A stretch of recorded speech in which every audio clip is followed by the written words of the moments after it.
Hello, Internet, and welcome back to Survivors Complex. Thank you for sticking with us. I know we had kind of an off week last week and had some random stuff come up. We are officially moved into our new place, so we have some semblance of normalcy again. So again, thank you for sticking with us through that trying month. We are ready to get back and get started. Just a couple of things before we get rolling into it. Reminder that we have our follower one-shot, which we just picked our winners for yesterday. That will be DM'd by yours truly next Sunday at 4 o'clock Eastern time? 2 o'clock Pacific time. It's on the YouPickGaming Twitter, and I cannot remember the time for the life of me. Pretty sure it's 2 o'clock Pacific, though. RDM, everybody. I know. It has been it's been hell of a week. Otherwise, keep following, liking, commenting, subscribing on YouPickGaming stuff. They're about to hit a couple of goals. They hit the Twitch goal, still creeping up on the YouTube and the what's the other one? The Twitter goals. So keep bumping it for your friends. Otherwise, I think that's all we've got right now as far as announcements. We'll have our usual ones after the game today. All right. So unless anybody else has anything to add, I will go ahead and get started with a recap. The last time that we saw each other, the group had just made it into the city of 10,000 Steps, the Tabaxi capital in the heart of Graldarr. You made your way to the pyramid, this ziggurat at the center of the city, and met with some of the Tabaxi delegates. It was there that you had your first encounter with the Ondakyr delegation. You met Prince Zinstor Zolvernik and the Yuan-Ti delegates that accompanied him. The negotiations and the conversations seemed to go pretty well. There was a little bit of tension. Zinstor seemed very forthcoming and open to your presence there, was friendly and caught you a bit off guard by that. As the negotiations began, it seemed again that the Ondakyr delegation wasn't quite what you expected. They offered terms of some sort of alliance with the Tabaxi that were fairly favorable to the Tabaxi and even Yvrandalian. In turn, you turned in this letter that you had been sent with on behalf of the Stalwart Keepers, and which seemed to impose a little bit harsher terms that forbidding the Tabaxi from engaging in any sort of trade with Ondakyr. The Tabaxi seemed a little bit undecided at this point, decided to postpone the talks until the Yvrandalian delegation could officially arrive so they could negotiate. You, on the other hand, or one of your members, Den, decided to speak with the prince privately. You spoke on a number of sort of personal issues to you, your people, and your homeland. Zinstor seemed to open up to you and divulge that there was something going on here that he did not wish to divulge unless he could be certain that you were in private. You decided to agree to a clandestine meeting at the top of the ziggurat in the middle of the night with your entire group. As you guys toured the city of 10,000 Steps, you decided to, or eventually, as the moon rose in the evening, made your way to the top of this ruby ziggurat and met Prince Zinstor as he arrived alone and relatively disguised. He told you about his true motivations for being in Graldarr. He expressed a distrust of the Tabaxi Council, expressing that his goal and the goal of his people was to secure a more peaceful and less extraplanarly influenced world.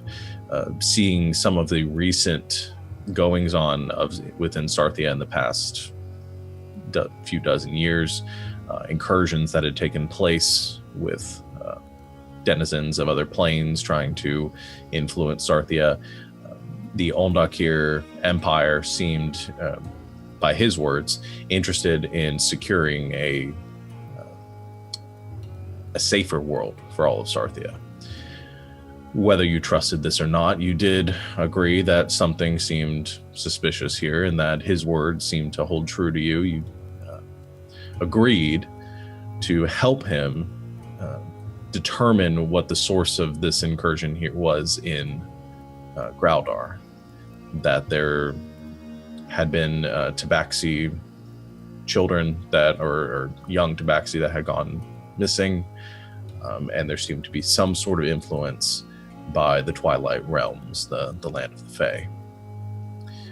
You agreed to infiltrate the Ziggurat and seek out a location known as the Singing Stone Archives, where the secrets and legacy of the Tabaxi people is held in the heart of the Ziggurat.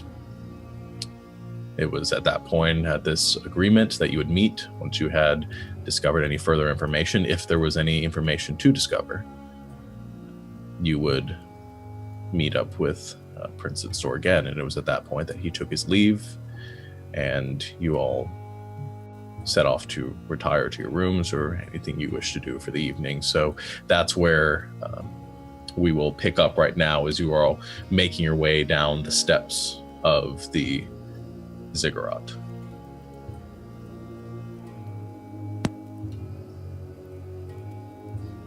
Well, that went better than I thought it would.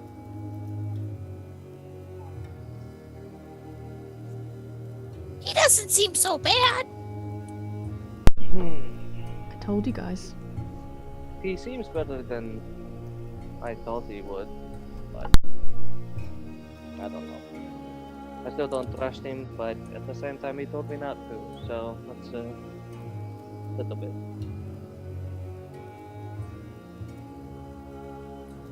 Well,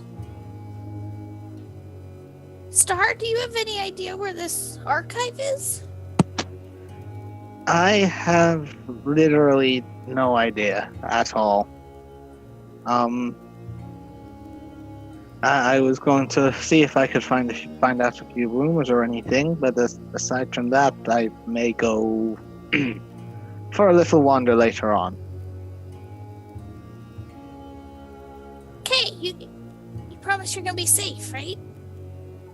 I'll be fine. I snuck around 1,000 steps when I was a boy. I'm sure the Ziggurat is no different. Okay. Well, should we have like a meetup point if you don't come back? Just to, I don't know. I worry if you're out on your own. You remember the bar I took you to earlier? The one in the back alleys. If I'm not back by tomorrow morning, go there and ask after me. Okay. Rest of you okay? I'll be fine, don't worry. You guys have a good night. I'm going to go wander around the city for a bit. Before he goes, I cast Enhance Ability on him. Woo! Okay. I give him Cat's Grace. All right. You get So that's advantage on dexterity checks, and you don't take damage from falling 20 feet or less. Yeah, it only lasts an hour, but that's kind of all I got. Okay. Does he So- always land on his feet? We will see. So, as you all, the rest of you heading back to your rooms, they've been provided for you within the Ziggurat. Yeah, might as well. All right. As the rest of you retire within the Garnet Sanctuary, your Tabaxi friend ventures off into the night, searching for secrets. Star, where is it you wish to go? First place I'm going to go is that really seedy back alley bar that I took people to earlier to chat. Okay. Seems like the best place to start by far. Okay. So you venture out down the ziggurat, past the Golden Square to some of the further reaches, the outskirts of 1,000 Steps, and back to this sort of makeshift tavern meeting area where some of the Tabaxi gather in the evenings. It's rather abandoned at this point, given that it's close to the middle of the night. There are a few sort of stragglers that are still sitting at some tables. Some of them are still drinking, others conversing in hushed whispers. What do you wish to do? How do you wish to approach? First thing I'm doing is going straight up to the bar. Okay, so you go up to the counter on the far side where a couple of Tabaxi are currently gathered. One of them, turns an eye in your direction as you approach. Just kind of gives a nod and says, "We're about to close up."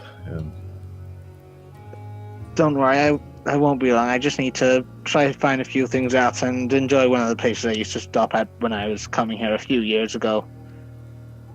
All right, I can get a drink for you. What do you have, or what will you have? I'll just order sort of a basic beer, just whatever their standard is. Okay, so sort of a honey like mead is kind of what the basic Tabaxi sort of staple. He pours you a flagon in this carved wooden mug and slides it across the counter towards you. Says, "That's about all I can offer you right now." This is fine. So, heard anything interesting in the city?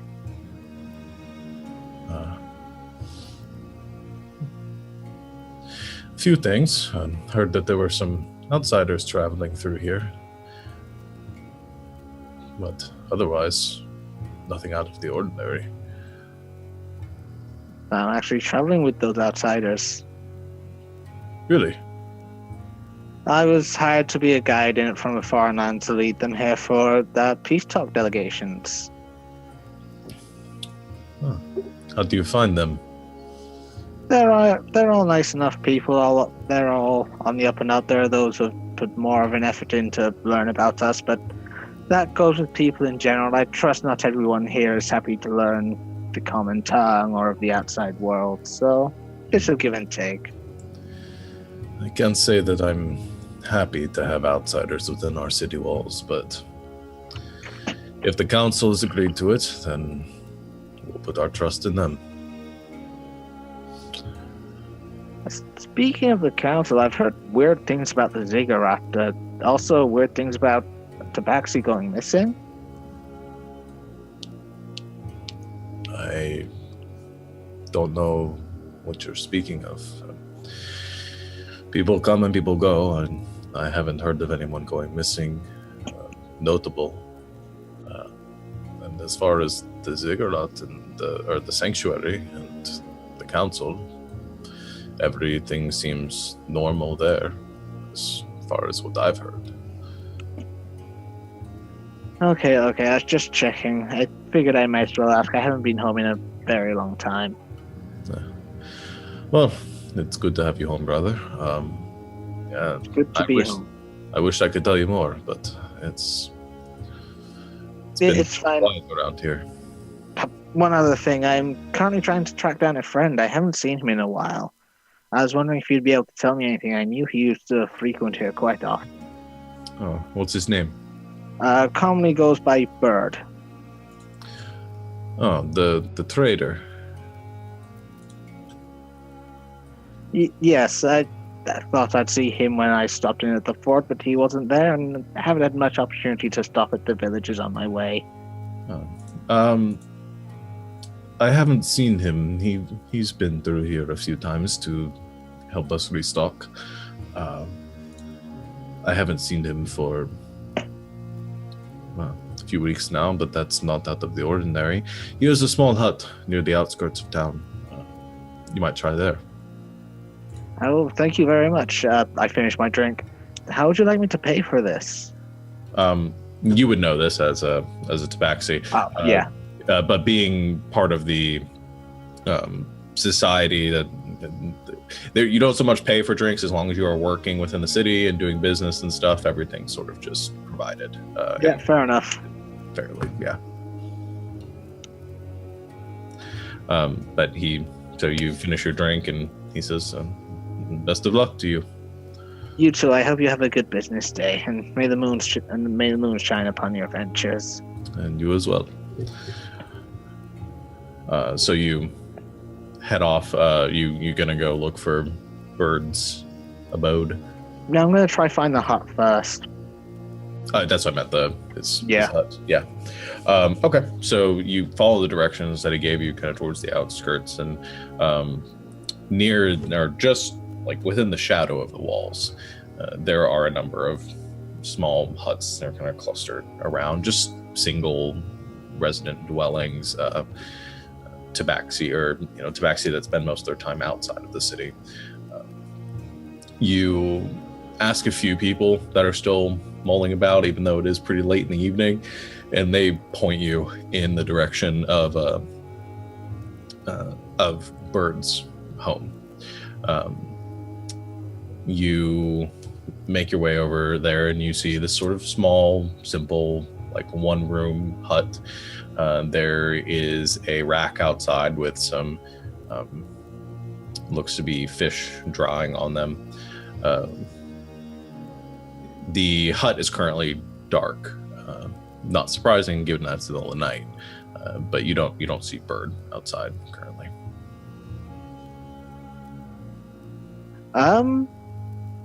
I think I'm just gonna walk up, just knock on the door quickly. Sort of not hard enough to wake people up, just if there's just to see if there's anyone inside or at least awake at this hour. Okay, so not enough to wake him up if he's sleeping, but enough that if somebody was listening, that they might be there. Okay, you rap on the door lightly a few times. There doesn't seem to be a response. Can I listen for any noise? Okay, make a perception check.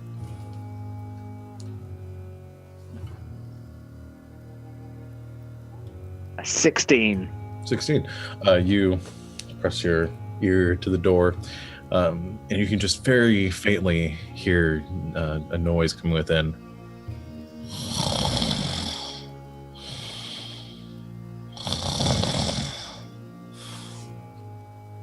Sounds like snoring. I'm just gonna get a scrap of paper out, just scrawl a note quickly saying Star's back, just slide that under the door and leave. Okay. Slide the paper under the door, head back out into the city. Then it's off towards the ziggurat. But first, before I go there, I would like to find like patches of loose dirt on the ground, just where I can pick up some soil and just rub that into my fur to change the color slightly. Okay, so sort of trying to disguise yourself a bit. Yeah. Okay. Are you proficient with disguise kits? I am not. Okay. I'm just gonna say make a performance check. If you're not proficient in performance, then just charisma.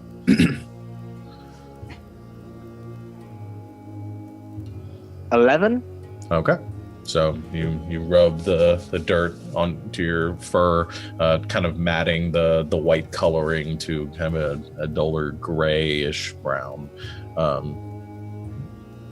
It might not hold up on close inspection, but you imagine from a distance it might help. Then it is off to the ziggurat. Okay. So you approach the ziggurat from the kind of eastern side of town where you're coming from. As you make your way over, there are a number of entrances to it, some along the lower levels, some along the plateaus that you have come in through earlier. Is there a specific way you wish to try to enter the ziggurat? I want to go in through an entrance I've definitely been in through before.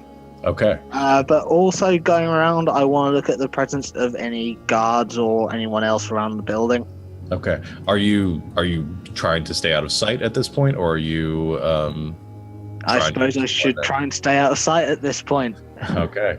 So I'm going to have you make 2 rolls then. Make a stealth check and a perception check. That is a 17 on the stealth and an 18 on the perception. You have advantage on the stealth too. I did forget about that. Still a 17 on the stealth. Okay. Good to remember, though. How long does that last for, by the way? An hour. Okay. Do you have to maintain concentration on it? Yeah, so I'm going to stay up for the whole hour after I cast it. Yeah, and then I'll go to bed. At this point, with the amount of time going to the bar and heading back, you probably only have about 20 minutes left on the spell. You kind of have a general sense of that, Star. Mm-hmm. So you, and what'd you say you rolled on the perception? 18. 18. Okay, so you head back up towards the Golden Square, this community center that you've been in and out there a few times before, now completely vacated by any merchants or denizens of the city. You head in through this large opening there. As you begin to round the corner, you peer in and you very faintly hear footsteps, so you duck out of sight. You see a set of guards making their way out of the entrance and down the steps of the Golden Square to the city below. They don't seem to notice you as you then kind of roll around the corner and proceed inside. There is a large antechamber within here and a number of passages leading out. There's one single passage that actually leads straight into the heart of the ziggurat that you guys have been through before, leading to the council chambers that you were in previously. And then there are passageways leading to the left and the right, staying on the same level. Is there anything you're looking for specifically? At the minute, it is just looking for passageways I have not been down before, so I'm going to start by going to the left. Okay, so just sort of generally scoping out, kind of mapping out the place as quietly as you can. Yeah. So you head off to the left following this passage. You pass by very quietly, trying to stay out of sight, a number of doors, smaller passageways along the way. Stopping at the doors in these passages, you check them one by one. For the most part, there are some mostly residences within here, some of the higher ranking members of Tabaxi society living within this sanctuary. You also, as you make your way around, you find kitchens and other places within these small meeting areas. Pretty much what you'd expect. There are some grain storage areas too. There are also a couple of passages with stairs leading both up and down. I would like to take the stairs leading downward first. Okay. So you, after kind of mapping out the area, you find some stairs leading down. You begin to skulk down those as well. You reach the bottom of the stairs. Well, actually, I'll ask you this. There's a point, you head down the stairs about 30 feet, and there's a point where it levels out. There's a passageway leading off to another level. The stairs continue going down. I'm going to carry on down. Okay, so ignoring that level, which you feel is probably about the ground level of the ziggurat, but you continue down into a subterranean area. As you reach the bottom, the stairway ends, and there is a passageway leading forward. You skulk down that, reaching a T intersection where you look to the left and the right, very quickly darting out of sight as you do see, standing at the end of the left hall, there are a set of guards currently posted just outside a door. The passageway to the right is currently dark.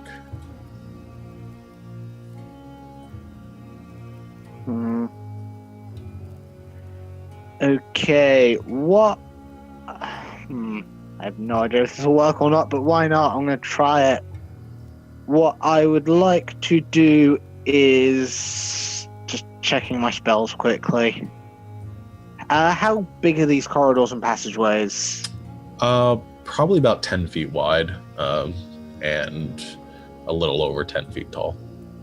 That is perfect. What I would like to do is in the C junction towards where the guards are, I am casting a silent image that just looks like the corridor continuing going down. Okay. So you're casting an image near the guards so that they're seeing an empty corridor. Not right near the guards. I want to do it so it's just at the T junction. So okay. Yeah. So sort of like, was it the newest Mission Impossible movie? They put up the screen there, so it just looks like basically. Okay. Yeah, I like it.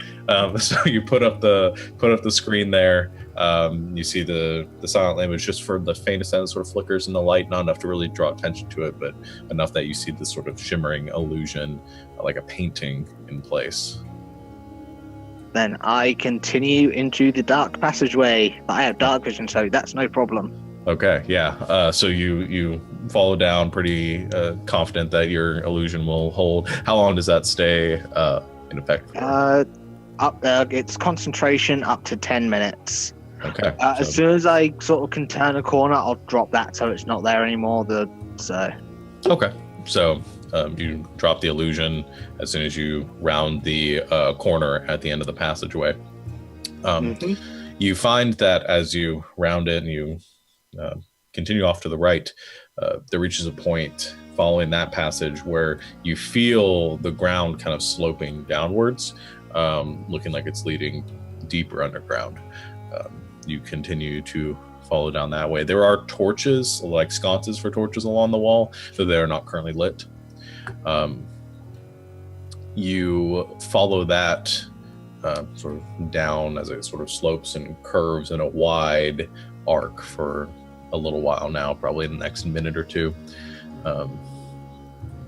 As it levels off and you follow that for just a few seconds longer, you can see in the distance a bit of light coming in from the rounded passageway. Looks like there's some sort of torchlight or flickering light just around the curve.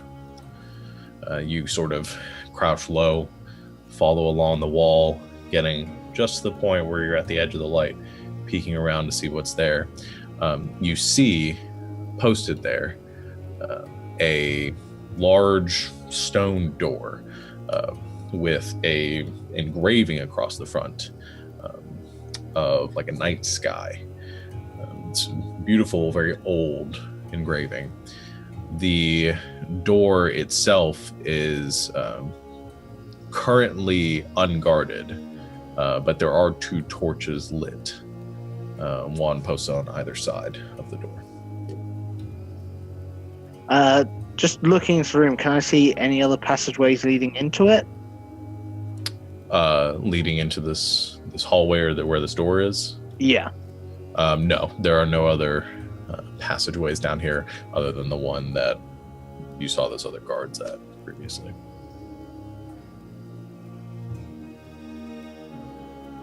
Okay. I might as well give myself a bit of time here. I'm going to do another silent image sort of looking into this bit, just so it looks like it's just the torches and the door on their own. So, like, if I'm up close, they hopefully shouldn't see me. So you're going to put it, like, behind you so you can be at the door and they won't see you. So if anyone comes down the passageway, they'll just see they'll just see the door as normal. That's the idea. Okay, just making sure I understand. Okay, so you cast the image there to give you a bit of cover and time to work. What would you like to do? How would you like to approach this? First thing is, does the door or anything else have any writing around it, or? No writing, just this sort of mural on it. And the mural is just of the sort of the night sky. Yeah, the base of it, you can see kind of pictures of trees, like the canopy of a jungle, and then night sky. There are stars and a big full moon, basically smack in the center. I'm just gonna. Actually, first I am checking the door for traps or alarms because that's the smart thing to do. That is. Go ahead and make an investigation check. 13. 13. You check the door, seeing if there are any traps along it. You don't find any traps along the edges. You very carefully check. However, you do notice during your investigation that the door is locked. Oh no, a locked door. Whatever shall I do? The rogue is gonna rogue. Okay.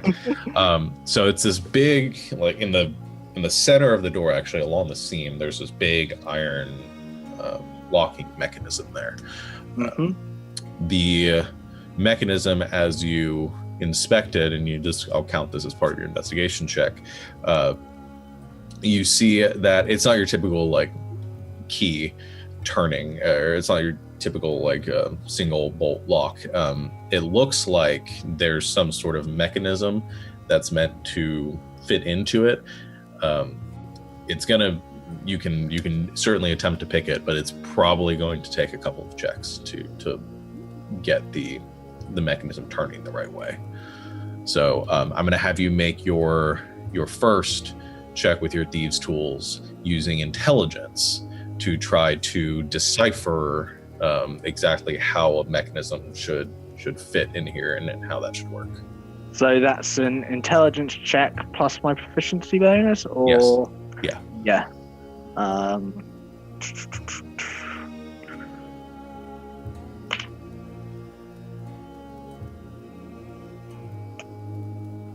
19.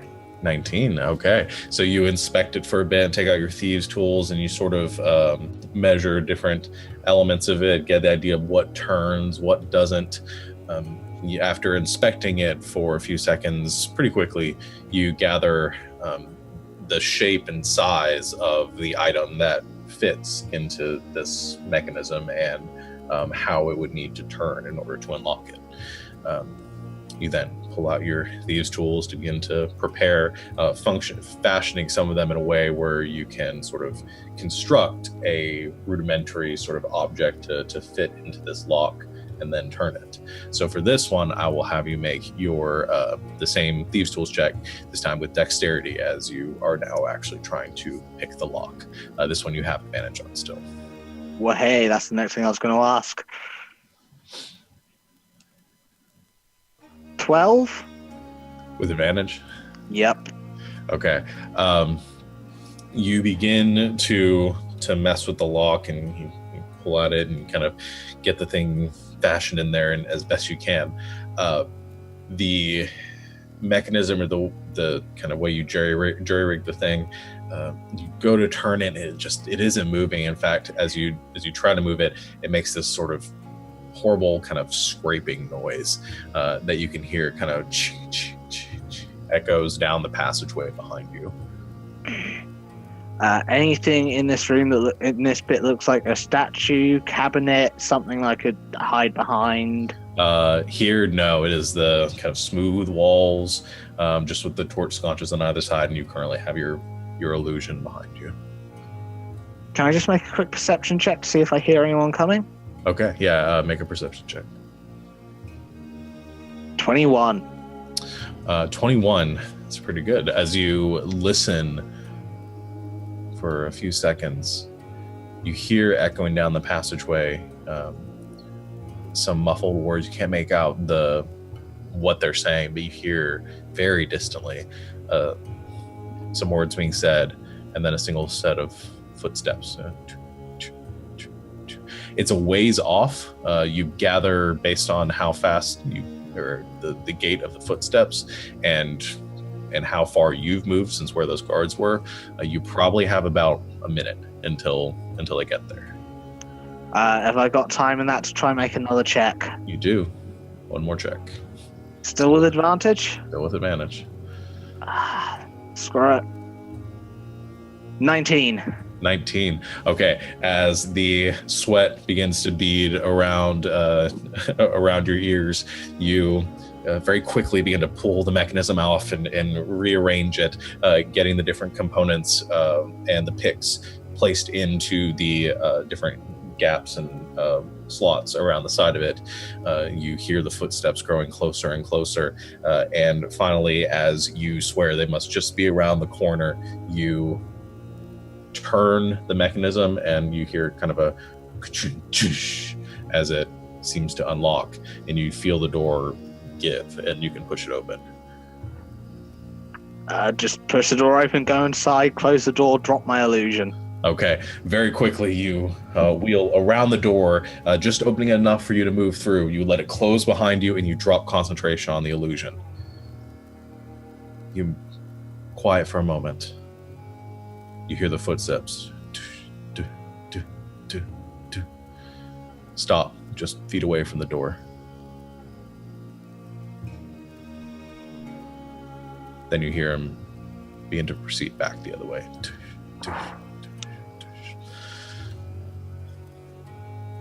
So now I've got so what can I see in this room then? Okay, as you kind of stand by the door, breathing heavily, you finally turn around and look back into the room, and what you see is actually smaller than what you expected. Probably about a 30-foot across space. There is, or are, a few shelves, stone shelves within this room. And you notice there's a faint sort of greenish blue glow that's permeating through this area. And you can see that that glow is coming from about 5 stones that sit on the different shelves. Each one of them is sort of resonating and giving off this glow of light. What is on these shelves? The stones. It's just stones. Just the stones. And they look like sort of polished crystals. You can't see through them, they're opaque. But they are giving off a kind of a dim glow to them. Okay.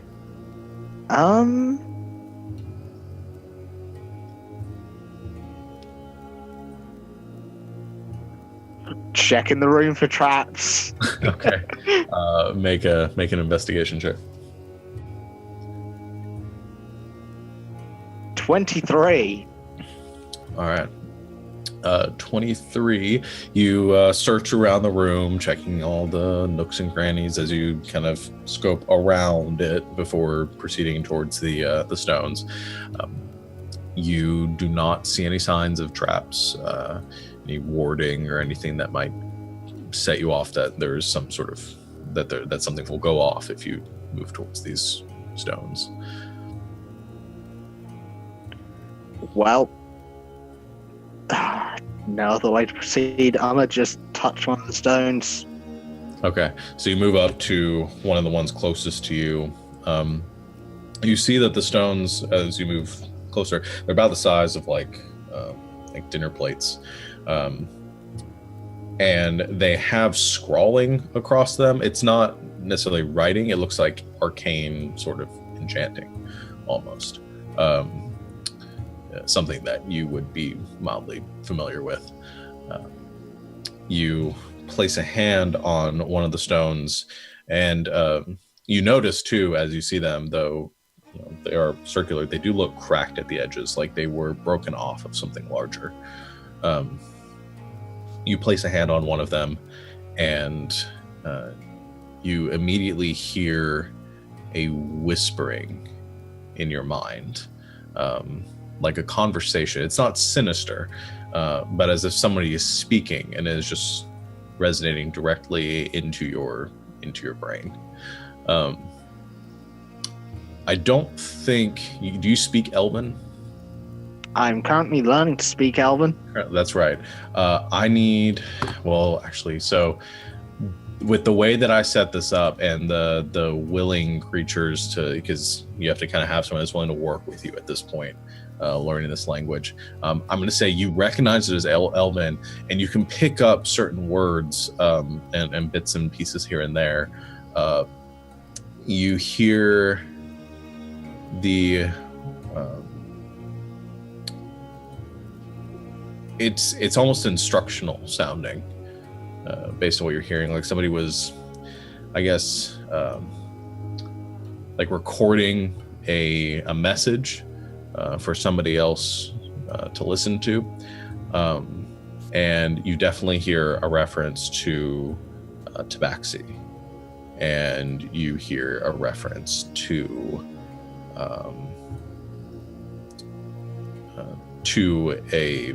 the jungle itself, and that's about all you pick out from this stone specifically.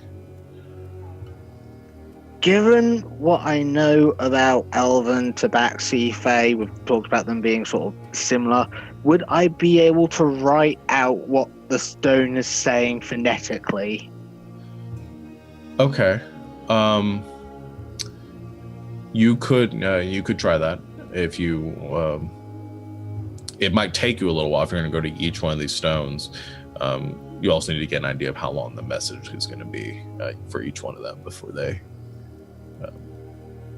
you start. I will just do this first one. Depending on how long that takes, I may move on to the others or see what they've got to say. Or okay. So you place your hand on it, taking out some other scraps of paper to write on. You listen to the message once fully, and the whole thing is probably about 3 minutes in length. As you listen to it, you kind of understand what it says, and you begin to very slowly carry out the process of doing this.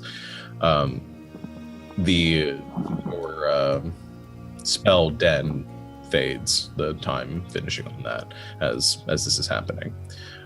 So you can begin doing that, and you can continue doing that for the other stones. All in all, as you proceed through this, it's probably going to take you, I'd say, about an hour to get through all of it. I'm here, I may as well try. Okay. So, is there anything else any of you are doing while Alex destroys his mic? No, I think Lucius is good. I'm Okay. sleeping. All of you going to sleep? I want to pray a little bit first. Okay. I'm gonna make sure all my equipment is like ready to go at a moment's notice. Okay. I'm like Minuteman right now. All right. Yeah, you can do that. So some of you getting some rest, some of you preparing in case the worst happens. You have a screaming Tabaxi come running through the down the hallway. Okay. So as you all are, and then of course praying as you feel that connection with your spell fade, as you lose concentration on it. Star, you spend the next hour working on the sort of phonetics of what you're hearing. You're getting it down. Actually, I'm going to have you just make one general sort of intelligence check to see how, I guess, decipherable this will be when you get it to somebody that can read it.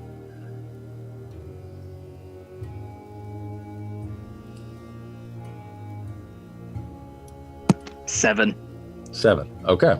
I mean, you're getting elements of it. You know that there are things you're going to be able to understand from this, but by your understanding, you're getting the general gist. There might be some details that get left out, but you do hear a couple of other things as you're writing this down, because you're kind of basically understanding some of it, and you do hear one reference to the marked ones, and you hear a reference to the Starlight Mountains.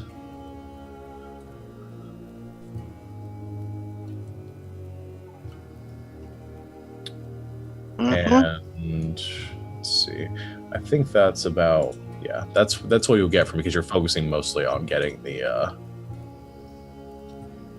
phonetics right. That hour passes, and you have fully been able to go to each one of these stones and get as much as you can from them. Well, no matter how interesting these are, I'm resisting the urge to do the truly dumb thing. I want to go listen at the door to make sure there's no one out there. Okay. So you head over to the door, listen at it, go ahead and make a perception check. 7. 7. You don't hear anyone on the other side. Oh, don't hear anyone, so I'm going to open up that door. Okay. You there's a mechanism on the inside you're able to pull, and you can hear the locks disengage again, and the door opens. You peer around, there doesn't seem to be anybody in the hallway. Step out the doorway, try close the door as quietly as possible, start making my way back down the passageway. Okay. So as you begin to retreat and trying to make your way back to your quarters, I'm going to need you to make a stealth check. Why have my... come on, dice rolls, don't fail me. Oh, 22. 22. Okay. So you're actually able to make it to the end of the passageway and sneak past that intersection where the guards are, timing it just right to when they seem a little bit occupied. You duck down the corridor, make your way up the steps, and heading back to your where you've been given your quarters, where you know your companions are.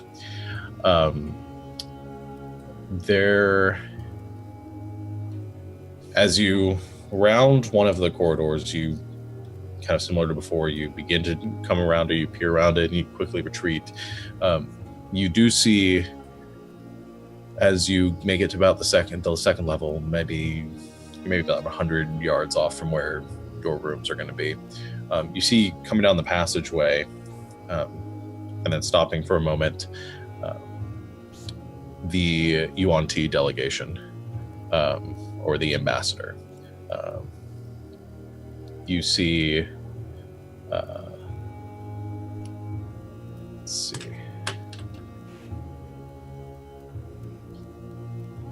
Where is it? You see Ambassador Threskish, currently the human woman, or the human-looking UNT woman with the copper scales. She's stops in the passageway, and the serpent that is with her, this large snake, comes sliding down another passage towards her. You see, as you're peering around, the snake kind of rear up, and you swear you hear them having a conversation. You hear the snake talking. You don't understand the language.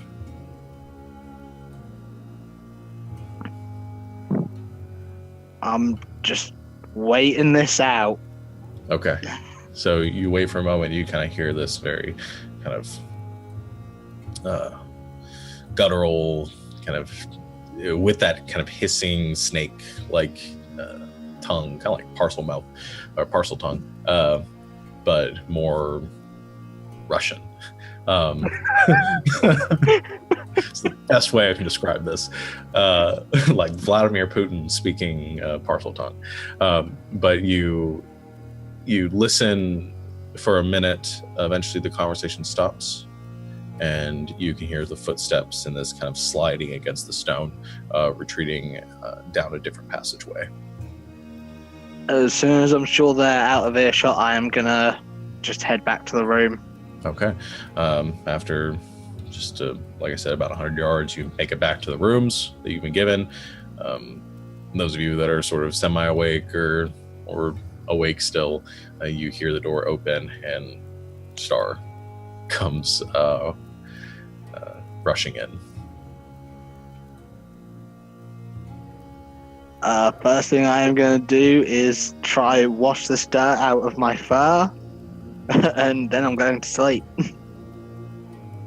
Okay. So, are you guys all going to rest for the evening then?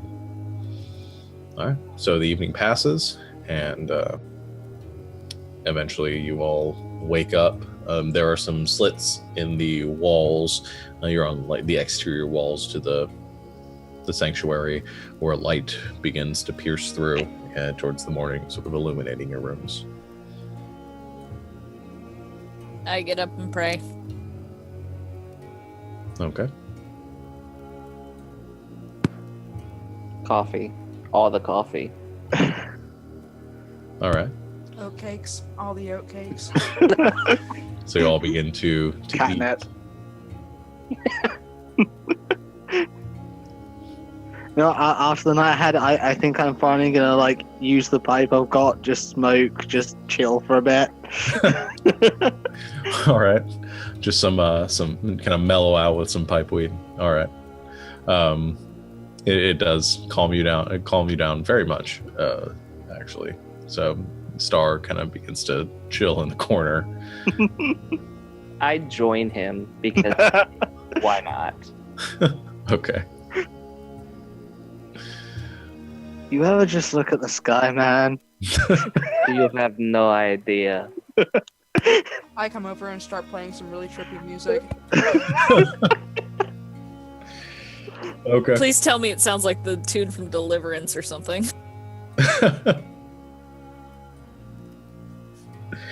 All right. Anything? I mean, what are you guys doing? Besides sleeping? So Star, did you find anything last night?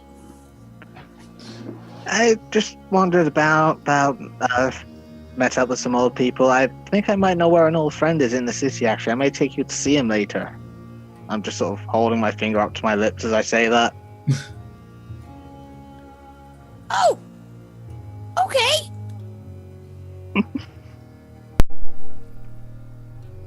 So wait. Are we like... Where are we right now? You are in the quarters that have been provided for you. It's essentially it's all part of like one like suite essentially. There is a central area where there are some tables and chairs, and there's been some food provided for you, and then about 4 rooms off to the sides with beds in them for all of you. So we're basically in like the common room. Yeah. Okay, but it's just us in here. As far as you know. That we know of. Is there only one door leading out of here? Yes. Cool. As far as you know. I want to try something. Okay. Can I ritual cast silence? But like, can I put, because it's like a globe, I guess. Can I put it like around the door? Okay. Like around that side of the room? You can. You make an intelligence check. Oh god. I pray to my god to help me. 18. 18. Because I rolled a natural 20. Then I will tell you that Den would have thought about the fact that it will go through to the other side of the door. So if anyone is walking by in the passageway, they will suddenly be in the sphere of silence. So can I do it where it like... I just want to like block off that side of the room, so if anybody comes up to like listen to at the door, or they're like outside, so you want to do they it like hear us, yeah, close enough where the edge of the circle is like just cresting the door. Also, no, if it's blocking off it'll essentially block off the side of the room, so any sound made on the other side of the room won't be able to pass through it. Yeah. Okay. I want us to be able to talk in here and have no sound go towards the door. Okay. So you sit down for about 10 minutes and ritually cast the silence of this invisible sphere that just shimmers for a moment and then subsides, appears in that area. Now no sound can get in.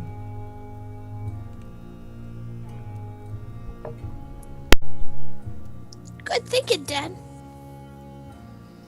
No one's ever said that to me before.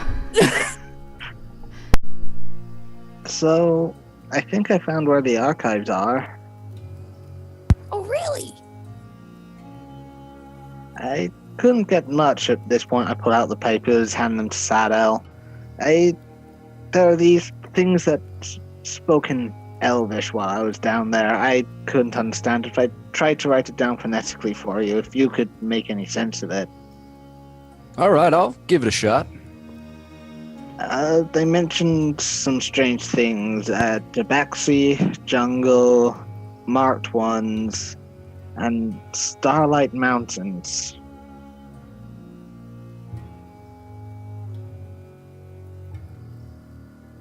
So you're going to read over the writings that Star has given you? Yep. Okay. So it's a little difficult because, like I said, it's written phonetically, so you have to read it out loud, kind of go through it and one by one and realize what the words are. And you find that it is a bit disjointed. You're not getting like cohesive sentences out of it, but you are able to pull basic ideas. And a couple of the sheets are more like historical. It speaks of a kind of the goings on of a city. Sounds like some sort of official documenting different activities within the city. Like I say, it starts mid-sentence and then cuts off very abruptly. You sort of get like an excerpt of a city official, discussing relations with other cities on the continent, progress that's been made with warding and magical research, arcane research. It doesn't really make a whole lot of sense to you or has too much relevance. You do find one, though, that was the first one that you looked at, Star, that's much more cohesive, and it actually comes across as something that was specifically told to one of the Tabaxi, some sort of instruction that's been given to a Tabaxi elder. And these instructions mention sort of orders to bring marked Tabaxi to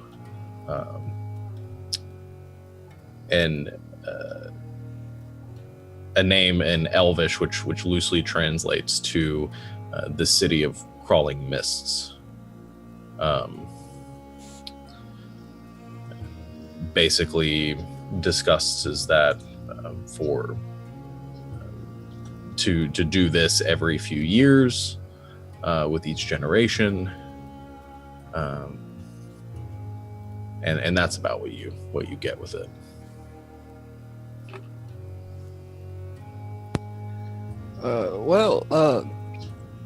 Some of these, what you've written down are some historical, just kind of a city official discussing relations with other cities, but this one here is interesting.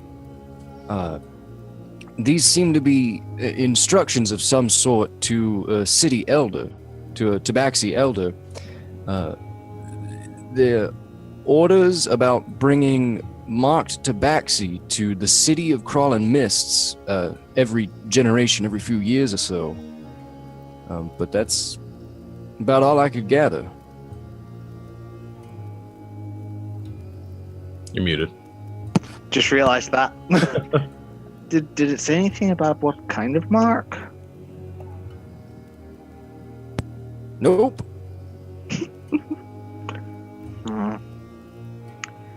Will I know roughly where the city of crawling mists is? You do, yeah. from your exploits and things that you were taught. From various misbehavings. Yeah, you are familiar. It's a kind of it's ruins now more than it is a city. There's nothing there anymore. I've got the map up. I just wanted to make sure the character knew the location. But as far as you know, it's a location that no one goes to because it's considered or told to be very dangerous and sort of not really forbidden to go there, but or like no one does because no one's that stupid. We could find it on the southwestern coasts, well, in that general area anyway. If we're going to find more out, I feel we may need to go there. How far away is it? I assume you're about to ask me. It's about the same distance as it was from Fort Harrington. Yeah, I assumed it was, just wanted to double check. Yeah. About the same distance to Fort Harrington. If we're going to go there, I would like to make a small detour first, if that's okay. That's really far.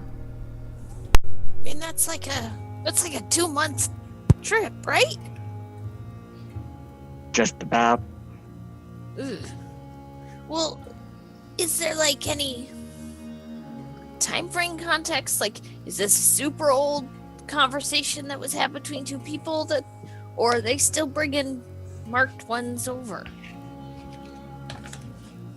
This was behind a door which had a very interesting lock, actually. It was not actually sort of your typical tumbler lock. It was more the sort of keystone kind of thing where you'd have to put something in and Start. Star, get to the answer. Too much Do we- information. Do we have any idea of timing of when this conversation took place, or when this agreement, or? I have no idea. It was just behind the door. There were no dates or things on the shelves they were on. If it still goes on, though, it matches what we were told about there being disappearances or kidnappings.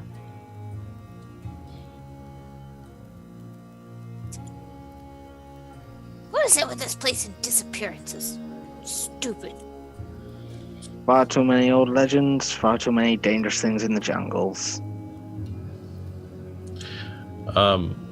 Around this time, Den, you kind of get a slight twinge, like a headache for a second, and you hear a voice, Zinstor. Very brief message or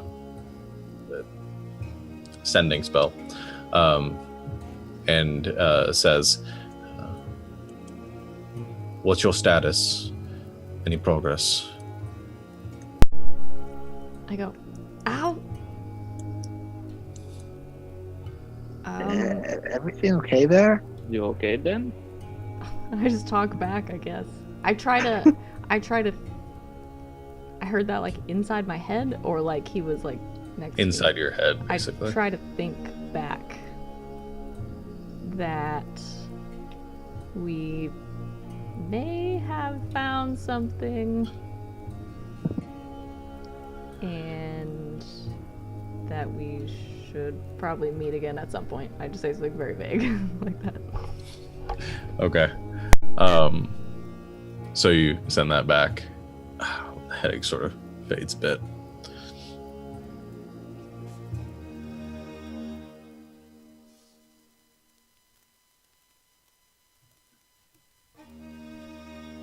Well, I just what are we sit there. doing, guys? No one's going to... Wait, did she say that out loud as well? No, I just said ow. no, Oh, And okay. went like this. Everything okay? Yeah. Alright. You ever get one of those like weird headaches that's just like for a second and then it's gone? Yes. It's almost like a you drink something cold and it freezes your brain. Yeah. Yeah. I'm fine. There should be a name for that. There should be. I don't know why there's not. Cerebral frost. Brain blizzard. Brain blizzard.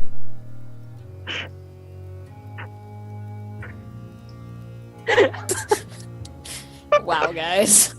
So, what are we going to do now? Because Well, it's a 2-month journey. We We can't just can't. leave. So we're We waiting have to on stay in the city until the delegation gets here proper. Yeah. Is Uh, there? Tell me about this city of mist. Like, what is it? What was it? Do I know much about what it was? Can I make a history check on that, or is it no clue at all? Well, you can make a history check. I need things open. Boopy doopy doop. 21. All right, no clue at all. I'm just kidding.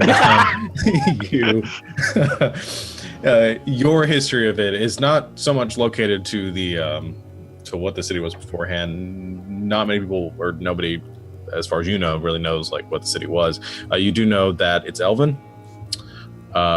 You know that it was never inhabited by Tabaxi, unlike some of the other ruins around here, the City of Glass and the Bones of the Old World were at one point or another inhabited by Tabaxi that sort of consolidated in 10,000 Steps. City of Crawling Mist was never like that. Nobody's ever been there, and it is widely avoided by your people. And there are sort of legends and stuff coming out of there that, dangerous things lurk in the mists and that sort of stuff. I relay that information. Okay. How old is it? I don't know. They've been here similar to the city and other ruins as long as anyone can remember, as far back as any records go.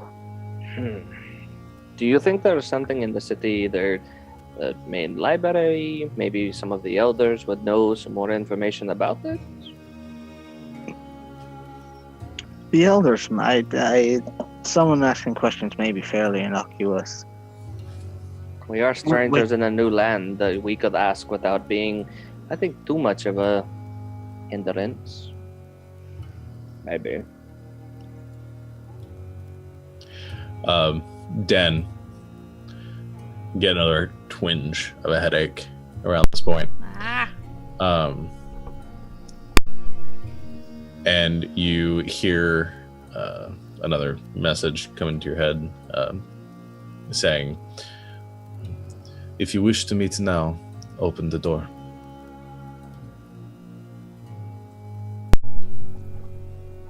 Okay, I don't respond to that one. Is my silence spell still up? It only lasts for 10 minutes. It's about to go out. It's about to go away. Yeah. All right. Sphere of Silence is about to go away. Also, I think Prince Tiefling might be outside. He does have a name. I don't like the man, but he does have a name. Again, hashtag not all Not tieflings. all tieflings. But this tiefling specifically. Prince Tiefling. Should I Prince Tiefling. let him in? Prince Zalvornik is outside. Let me show you guys my psychic powers. And I do like this. And then I go over and open the door. Then those are psychic powers. She goes and opens the door, and there's no one standing there. Oh. And then you hear a voice echoing from nothing in front of you. It says, "If you step inside, and I'll come in." Okay, I step back. I wait till I hear footsteps come in, and I shut the door. You hear footsteps, and you kind of feel something move in front of you. I just expected her to step aside and close the door on him. Wait.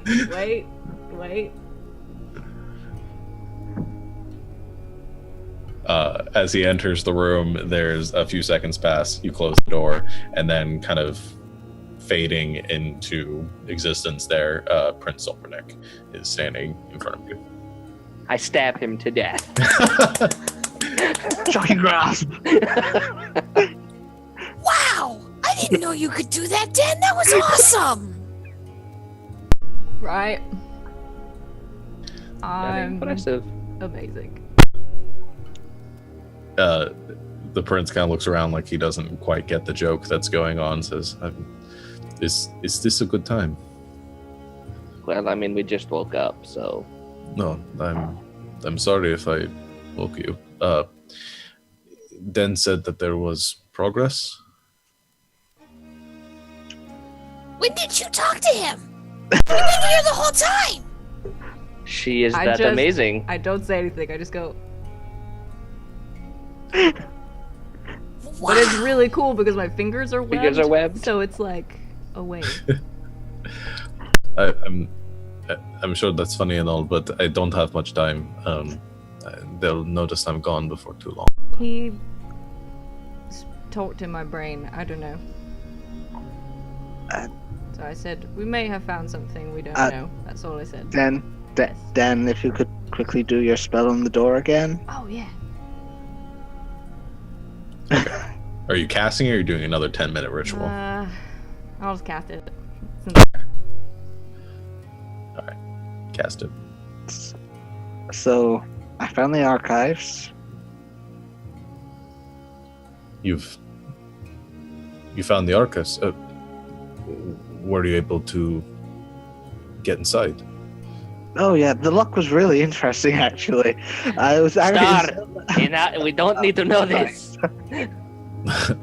We'll talk about it later. What did you learn? Am I wrong? Is there involvement with... I can't be sure yet. We know there's something special about the Tabaxi in the jungle. There's mention made to marked ones being taken to the city of Crawling Mists. There's a location mentioned that I'm not familiar with, the Starlight Mountains.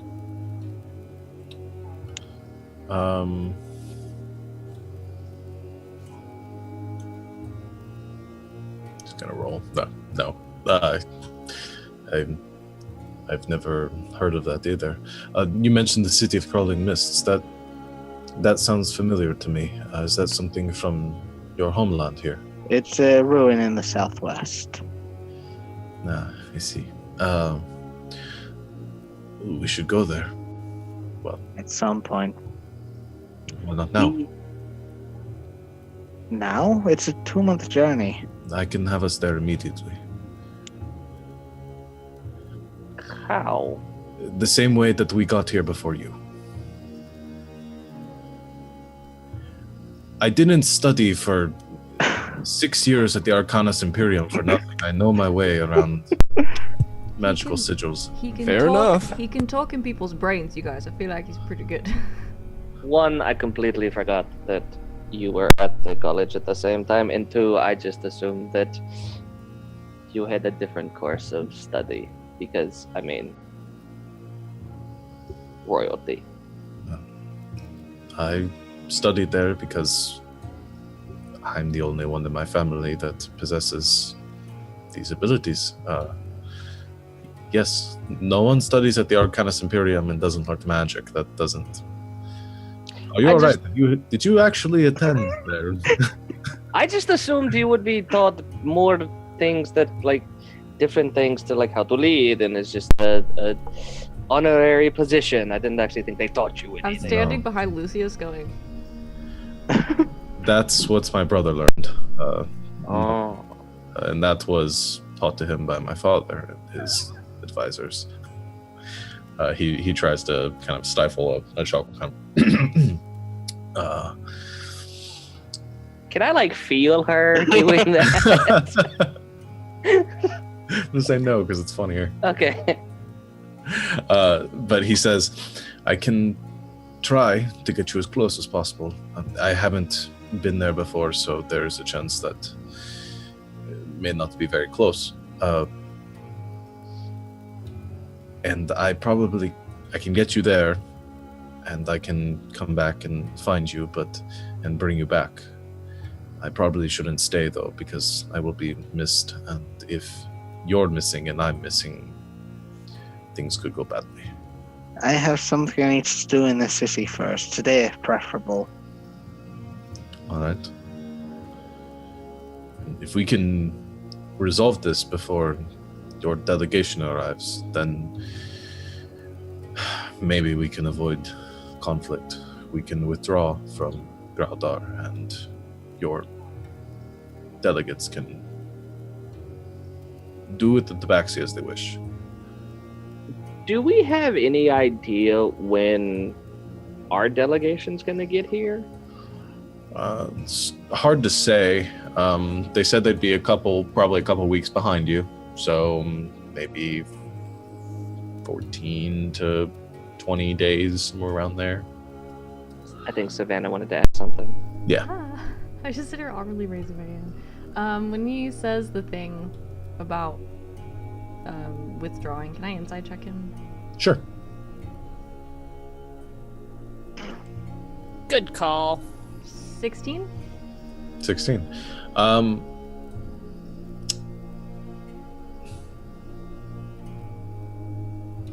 He's... I'm gonna whisper something to you. Ah.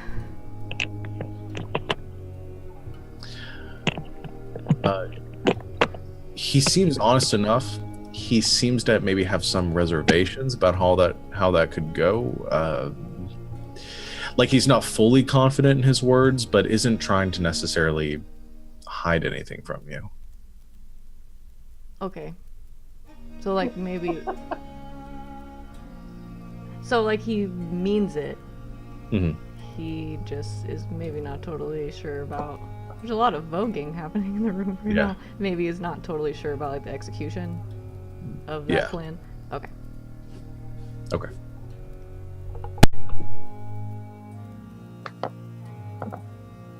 Were we successfully distracting? No. So, yeah, that's about what you get from it. That's canon. Just while she was sitting there thinking, we were all like dancing to music. Also, an impromptu dance party. So that's the deal then. We fix the thing. Whatever's happening here, bad stuff in the mists and all that, and Ondakir just goes away. That's the plan. And how does that work? Do you just say, just kidding, we're leaving, and everyone leaves? You are the prince. I tell the UNT delegates that we have accomplished our goals here. We tell the Tabaxi that we do not wish to cause any trouble for them, and that they should be more than capably tended to and be able to come to some sort of agreement with your delegation. About your UNT friend quickly. I saw her last night actually as I was making my way back. Out of her room, she met with her snake. It looked like they had a conversation and carried on, I assume, back to their rooms. I know that the UNT can speak to snakes. That isn't too odd. Any idea what she'd be doing out of the room in the middle of the night, though?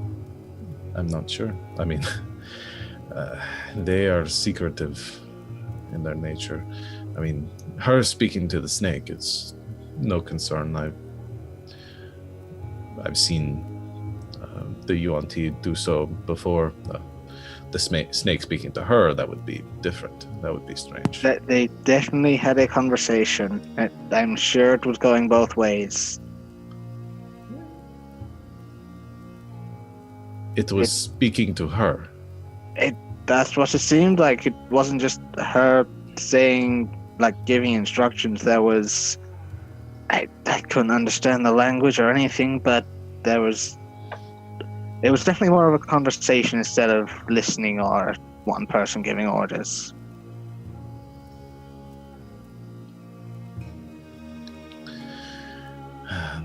We may have a bigger problem there than I thought. I'll see what I can find out about this. Thank you for letting me know. I need the morning at least to go try and find someone, and after that I'll be free for whatever. All right. Do you wish to travel there? I will not make you if you... That's not what you desire. There are things there that definitely need to be figured out. Like, the sooner the better. All right. If we're in agreement with that, I will meet you midday.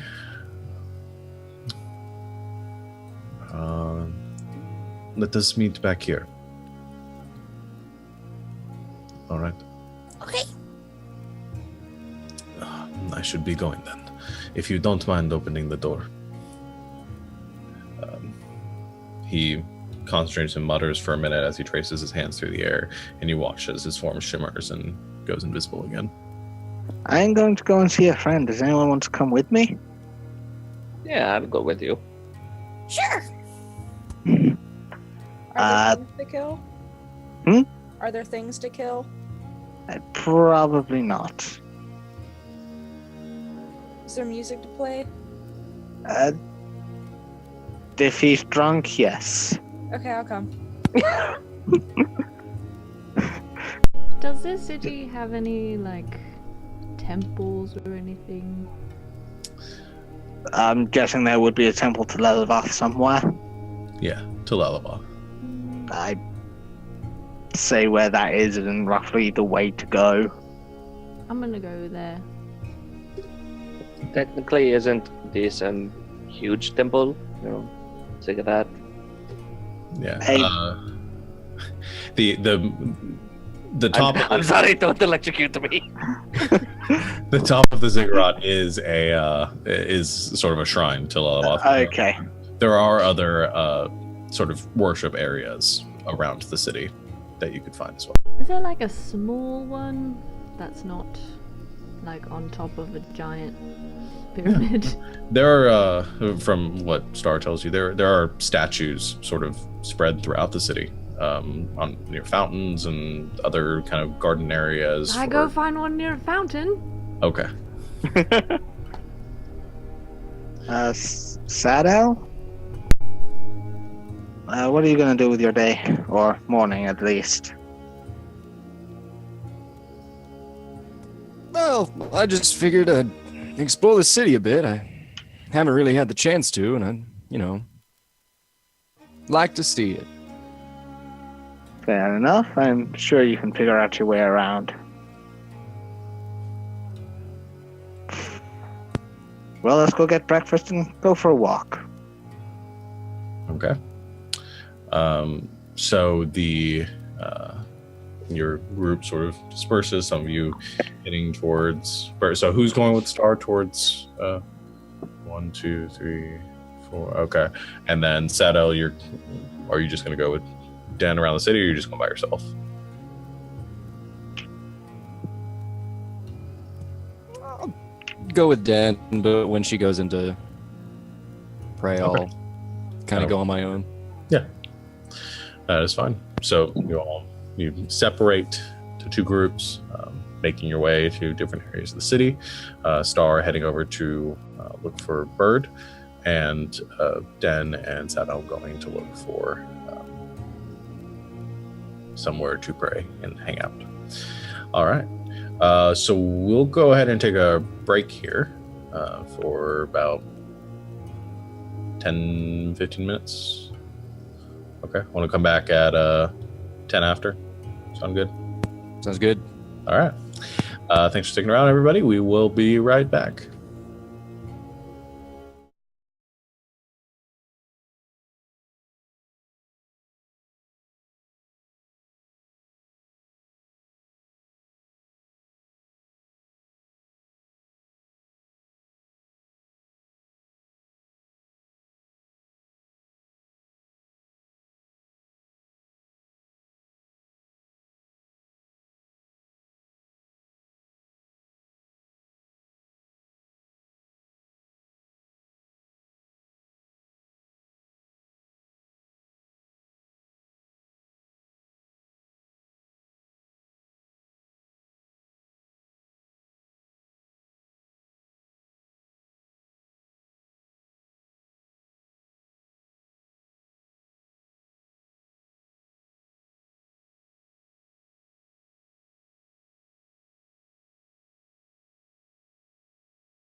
All right, welcome back, everyone.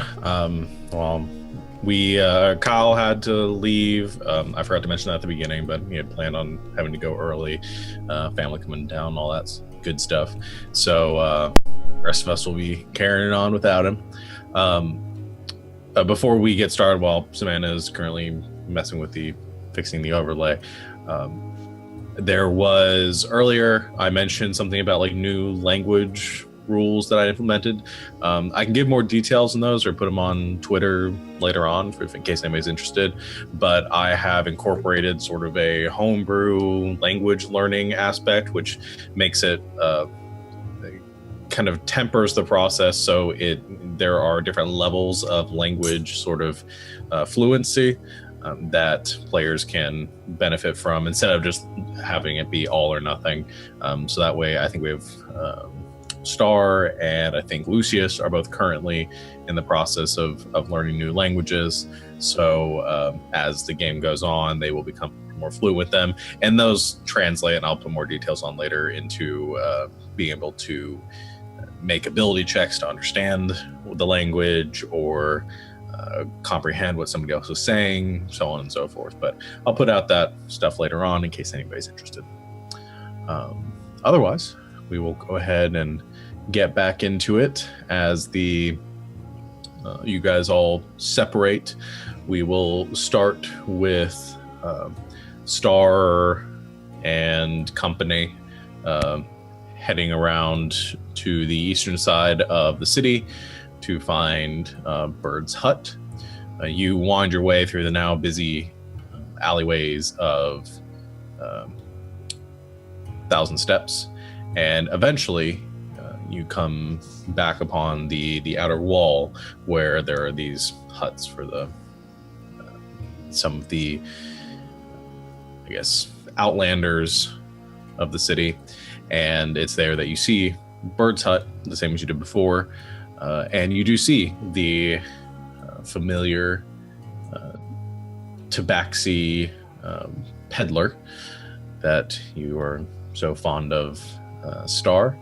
Is currently sitting on the stoop of his house or his hut there, taking down the fish that had been drying, wrapping them up and setting them aside. You approach, and the kind of middle-aged, older Tabaxi looks up in your direction, kind of squints for a second, gives a toothy smile and says, Star, is that you? It has been a few years, old man. It does. Looks like they've treated you well. Look, I didn't know you were back in Thousand Steps. We've been back on land for a couple of months. We only got here the other day. That's good. How are you? What have you been up to? I'm well. I've been doing the things you taught me, doing the things you told me not to do, just the usual. And as he's saying this and you're having this conversation, he puts the stuff aside and he comes up and kind of embraces you. Oh, yeah. And puts his hands on your shoulder and kind of looks you over and says, you look well. Please, are you? I assume these are your friends with you? Yes, these are my friends, Lil, Barb, and Lucius. Pleasure to meet you as well. Please come in. Are you hungry? I can make some tea, or I have some food around I can scrounge up. I have a dumb question. Are they talking in Tabaxi or are they talking in common? That's up to Star. Or do you guys wish to talk in common or Tabaxi? At some point, I will just say, just put the conversation into common.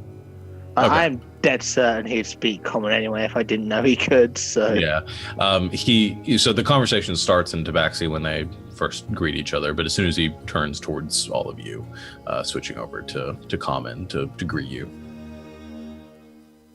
Okay, thank you. No problem. But yeah, so he invites you to come inside. Do you wish to come inside? Are you busy? Of course, some tea would be great. All right. He he heads in and begins to rummage around in this sort of small hut. There's a single table with about like 3 chairs next to it, and a fire in the far corner. And he begins to stoke that, puts a kettle over it as he begins to make some tea. So sit, please. It's a small place. I'm not here very often, but make yourselves comfortable as much as you wish. Thank you. So, I guess what brings you here? Do you simply to catch up? You usually when you come to visit me, you need something. I catch up, chat, ask about things. I'm sure you've heard plenty in your travels. Well, what specifically, or do you wish to just listen to the ramblings of an old Tabaxi? Let's get the important stuff out the way. Heard of any disappearances?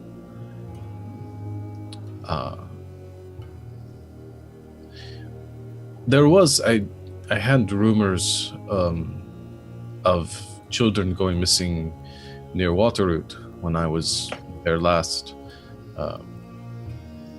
I do not know the cause, but they were having some trouble in that region. Oh, that was just an Oni. Nothing to worry about. Oh, did you slay the creature yourself? Not myself. My friend got the killing blow on it. Well, it's good to know. Well, I'm sure you've done their village a great service then. Otherwise, no, nothing out of the ordinary. Fair enough. One other thing, I've been hearing rumors about something called the Singing Stone Archives. Ever heard of them? No, I can't say so. Yeah, fair enough. Anyway, we're here on behalf of the Yvrandalian delegation. Oh, really? How's that coming? It's alright. We have no idea what they're planning so far, but it doesn't seem to be too brilliant. The councillors weren't really impressed. Those from Undolkir are already here and making a very good impression. I had heard that another delegation had made it to the city. I have to say that I'm delighted at the idea that outsiders are interested in doing trade. The more strangers and travelers we have coming through, the better for our city. Is that so you can line your pockets better? Well, you know me. I have been interested in this gold that they trade in. It's become quite useful as I've had dealings with them. I hope to bring some of it here. It's definitely lighter than carrying around that old cart. It is. We'll see what we can do. But I know not all of us are, not all of our brothers and sisters here are interested in what these delegates and strangers have to say, but I've been doing my part to try to sell them on it a little. You know I can be very persuasive. Oh, I know. Besides, have you seen my mother recently? I was traveling through Sharpthorn about a month past. She was doing well. Quiet little hamlet as always. Nothing too out of the ordinary there. She misses you. I hopefully I'll be able to get back soon. I just have official business to take care of. She understands. Well, we all do. You're doing great things. So you mentioned earlier the ramblings of an old man. I'm sure we have time to sit, listen, find things out. Of course. Well, if you aren't in any rush, I had nowhere to be for a few hours. So let's chat a while. And he goes over and begins to get the kettle and brings out some sort of small wooden cups and places them in front of each of you that wishes to have some tea, and begins to pour as he chats and tells you a bit about his travels, and brings up maybe some old stories of Star from his childhood, and sort of reminisces a bit with all of you. So as that's going on and you guys are sort of having this conversation, this meeting, Den and Lucius, Den and Sato, sorry, the two of you make your way to a different area of the city, near the base of the Golden Square, where there is a large sort of fountain, this natural fountain that has had stone placed over it to contain a sort of well in the center of the city. And it's there that there's a small shrine to Lelaboth, placed at the foot of the mountain, or the fountain. There are some offerings there and a few tabaxi sort of mulling about. All in all, it's a very quiet area.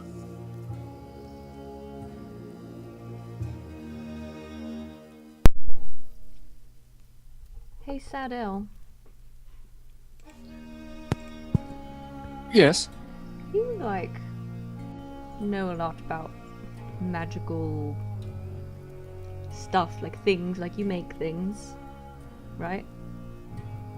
Yeah. I want to show you this little thing that I have. It's like a little statue kind of thing. I think it's magical, I'm not really sure. Can you just tell me if you've ever seen anything like this before? I'd be glad to. I'll go into my bag, some pocket somewhere, and pull out the little, idol that I have. I'm just gonna be like, have you ever seen anything like this?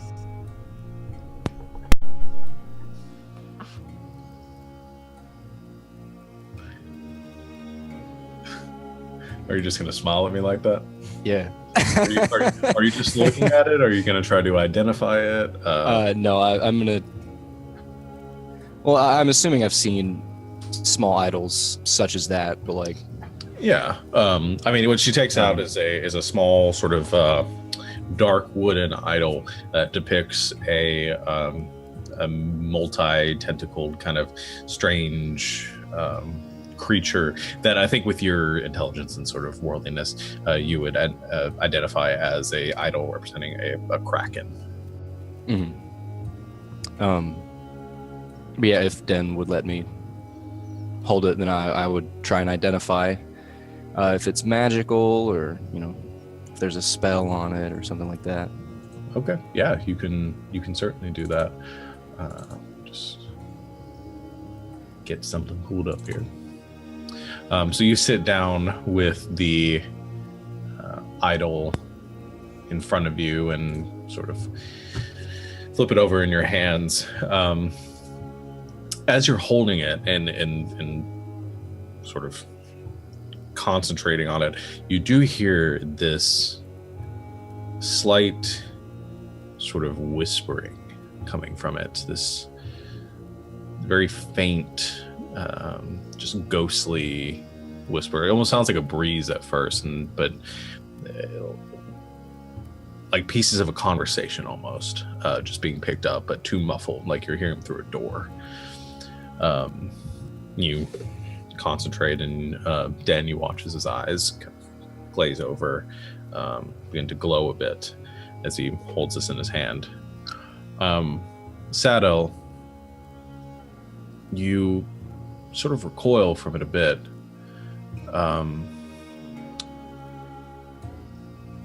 It definitely has some sort of magical presence to it. From your identification of it, whatever it is it's broken. The enchantment of it is not fully functional, but your kind of impression of it is that it's some sort of device used for communication, and you also realize through your identification of it that at the heart of this item And part of its magical power comes from the fact that there is a piece of a kraken within it that this idol has been like constructed around. And you get the impression that this was either made to worship one of these beings of like ferocious power, or for worshippers to communicate amongst themselves or with the creature itself, to offer their prayers to it. However, the actual enchantment is malfunctioning, and it's no longer fully usable.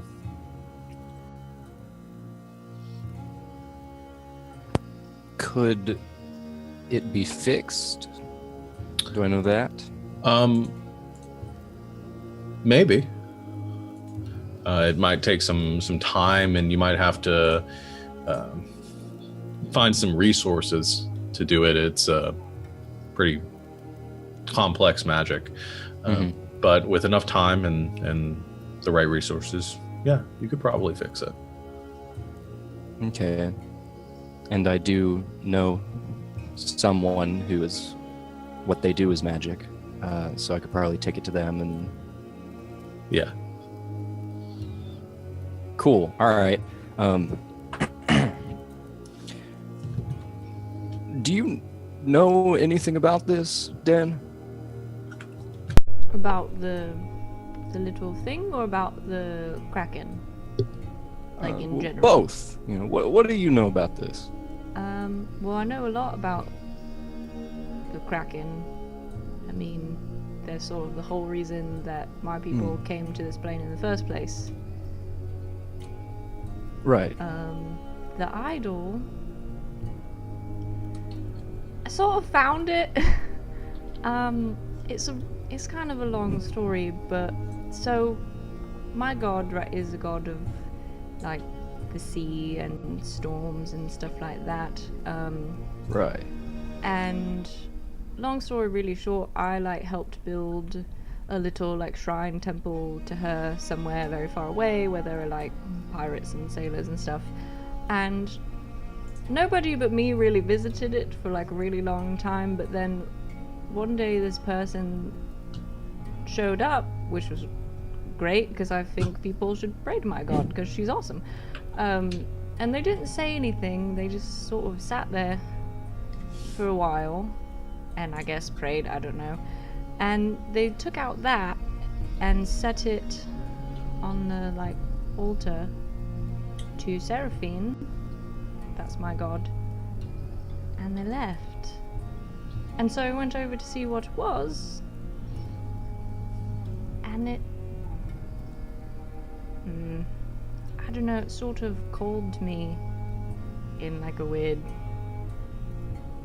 way, and I just felt like maybe it was a good thing, so I took it. And now I keep it. But I'm still kind of trying to figure out why I have it. Well, hopefully I'll be able to shed some light on why you have it. Now, I've seen idols like this before, but nothing quite as magical. This idol was constructed around a piece of a kraken. So at its core, at its heart, there is a kraken. Part of it, anyway. In there. Yes. There's a real kraken in the tiny one. Yes. And that's part of where this magic is coming from, because I don't know, I can hear whispering coming from it, but I can't really understand what it's saying. It's disjointed. You heard, so I start whispering. You heard it whispering too? Yes. Yeah, it does that sometimes. Well, that's because this is used as a tool of communication. With the kraken? It could be, yes. But also could be used for communication between other followers.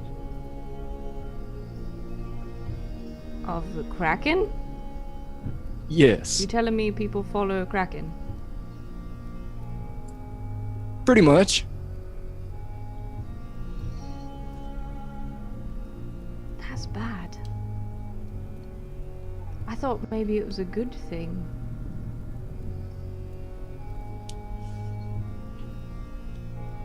So is the whispering like someone trying to talk through it? Someone or something, I'm not sure. But since it's broken, which is why I can't understand anything it's saying. But with a little time and the right resources, I might be able to get it fixed for you.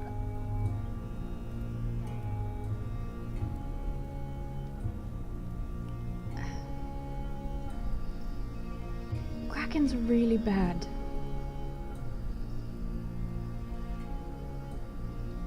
Like, really bad. Like, my people came here so we could get rid of them.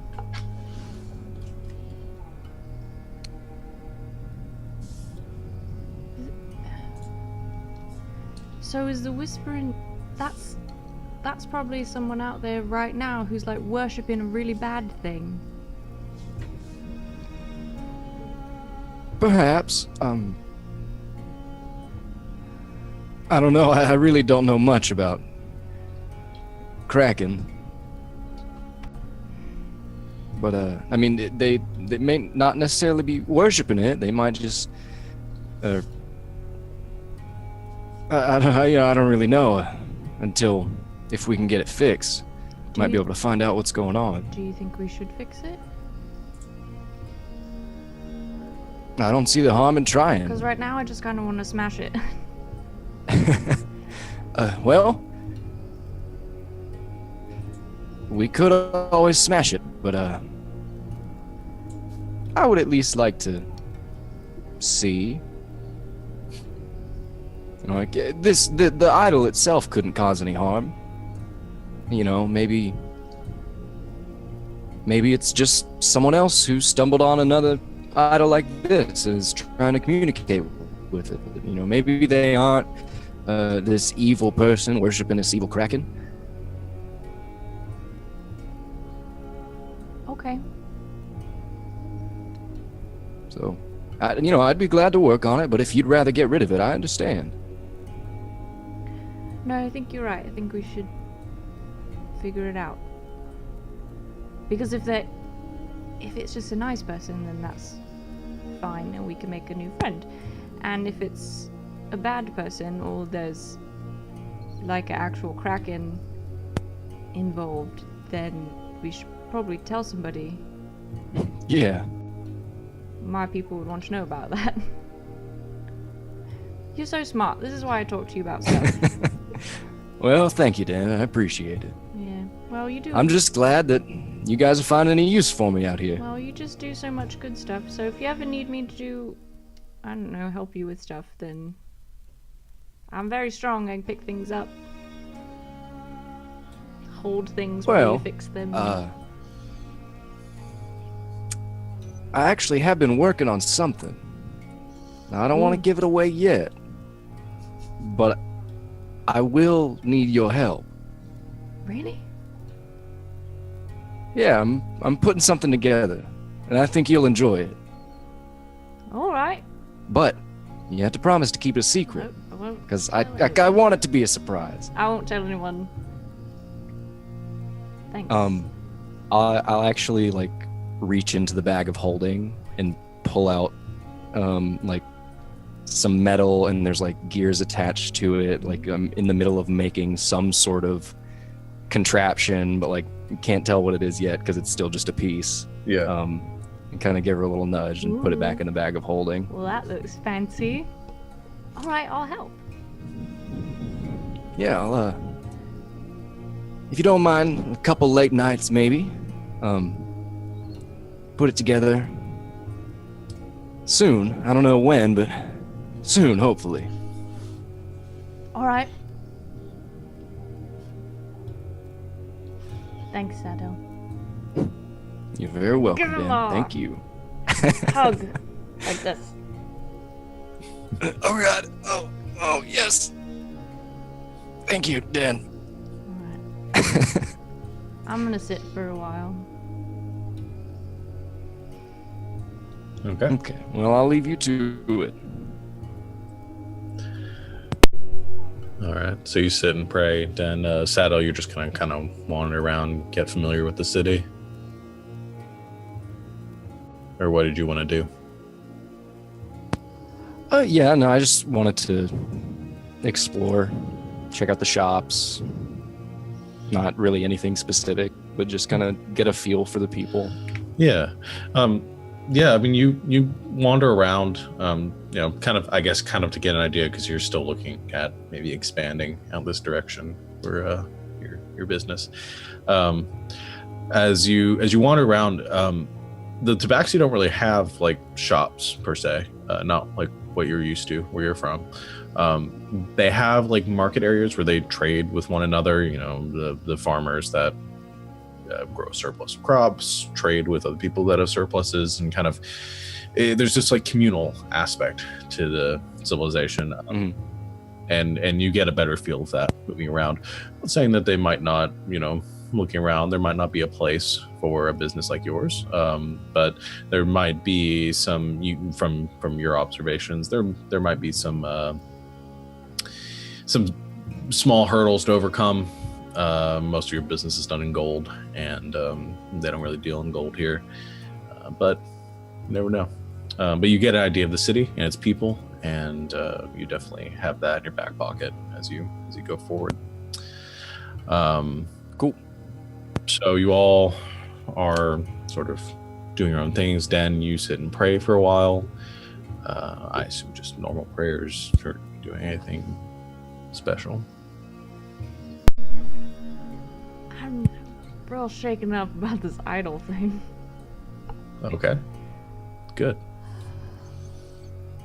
Just, I do my normal prayers, and then I just kind of sit and think on it about what. I still kind of want to smash it, but I'm not going to. I just kind of sit and think on like what Sadell said, and about like maybe why it's a good idea to get it fixed. And then I'll just pray for guidance, I guess. Okay. Yeah. All right. Guidance about that. So you sit and you pray for a little while. Just make a religion check.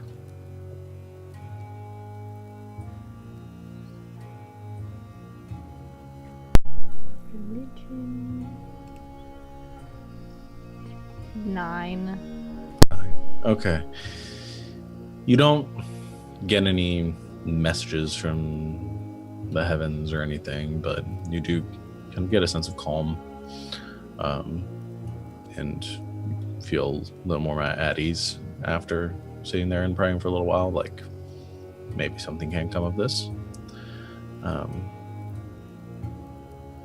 right. So the rest of you over at Bird's Place have a pleasant couple of hours, sitting and chatting and having some tea and reminiscing. Eventually, after kind of finishing a story, Bird kind of looks around and says, looks out the window, says, it's probably good for me to get going. I do have some business to deal with today. It's been a pleasure seeing you again, Star, though. Of course, it was nice to be able to sit and catch up. Oh, one other thing. Sure. Have you heard anything about this? And I pull down the bandana tied to my arm just to show you the thing. He looks at it. He would have known about it anyway. It's just... Oh, yeah. He looks at it and kind of gives a nod and says, I haven't found out anything else. I don't really understand its meaning. I spoke with your mother about it.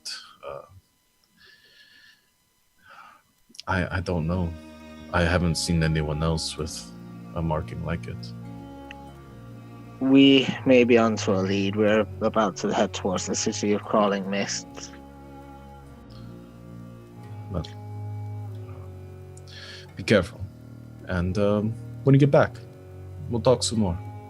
Of course, and since when have you ever known me to do anything stupid? I know you too well, and that's why I tell you to be careful.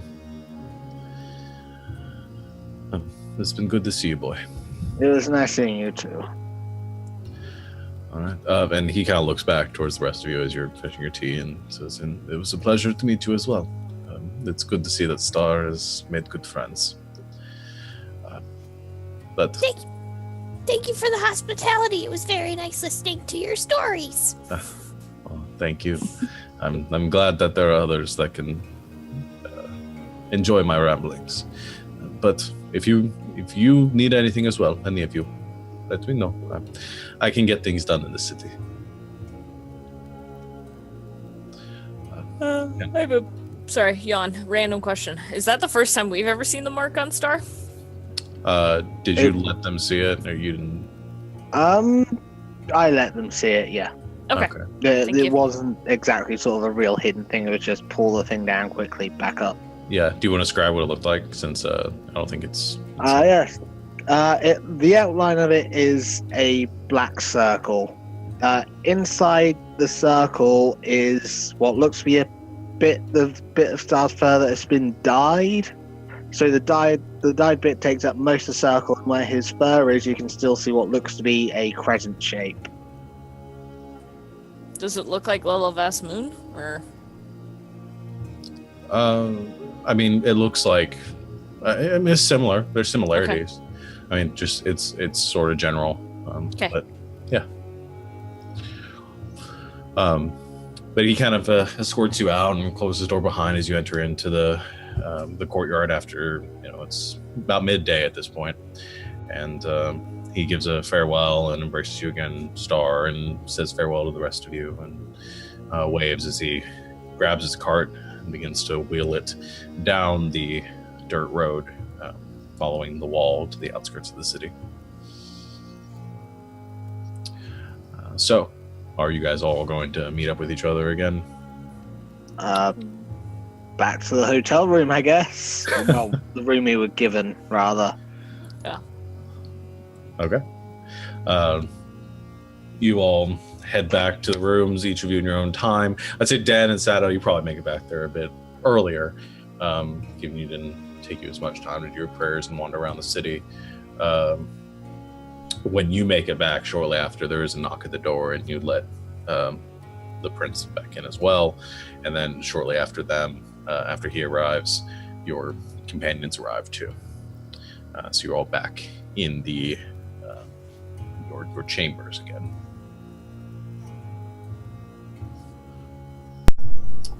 So, we doing this? Now's as good a time as any, I guess. Don't have many other options. If we can get back within the day, I guess that would be for the best. So we've been seeing around the city today. That's the important thing. What are we looking for when we go? Anybody got any idea? The prince says, as he sort of materializes there, he says,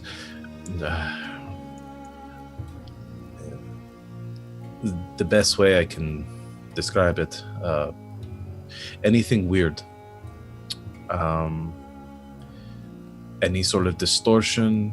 Are any of you familiar with arcane energies, arcane magics? I've dabbled and studied. I'm pretty familiar. You should be able to recognize the signs if there is a tear or some sort of influence from another plane. You should be able to tell. Hopefully I can get you close enough and I might be able to travel with you a bit, but we're just going to have to see about that. So, are we ready? As ready as I'll ever be. No, I can only do this twice per day. I will teleport there. If it looks like it might take some time, I will teleport back so I can be seen here without you. So it isn't grown suspicious if you're gone as well, or if we're both gone at the same time. If we judge that it is going to take more time, well, I guess we'll speak on that. Let's see how this works first, and then we'll talk on that after. So, I guess everybody gather close then. Sort of brings you all in. He begins to concentrate, muttering under his breath some incantations, tracing his fingers through the air, leaving runes of and markings of arcane energy kind of drifting in the air around him. As he finishes, he claps his hands together, and there is sort of this warbling in the air, and then this expansion of this reddish energy that expands and encompasses all of you, including the prince. And then you feel yourselves being pulled forward with this like clap of thunder around you. And I will make a roll here.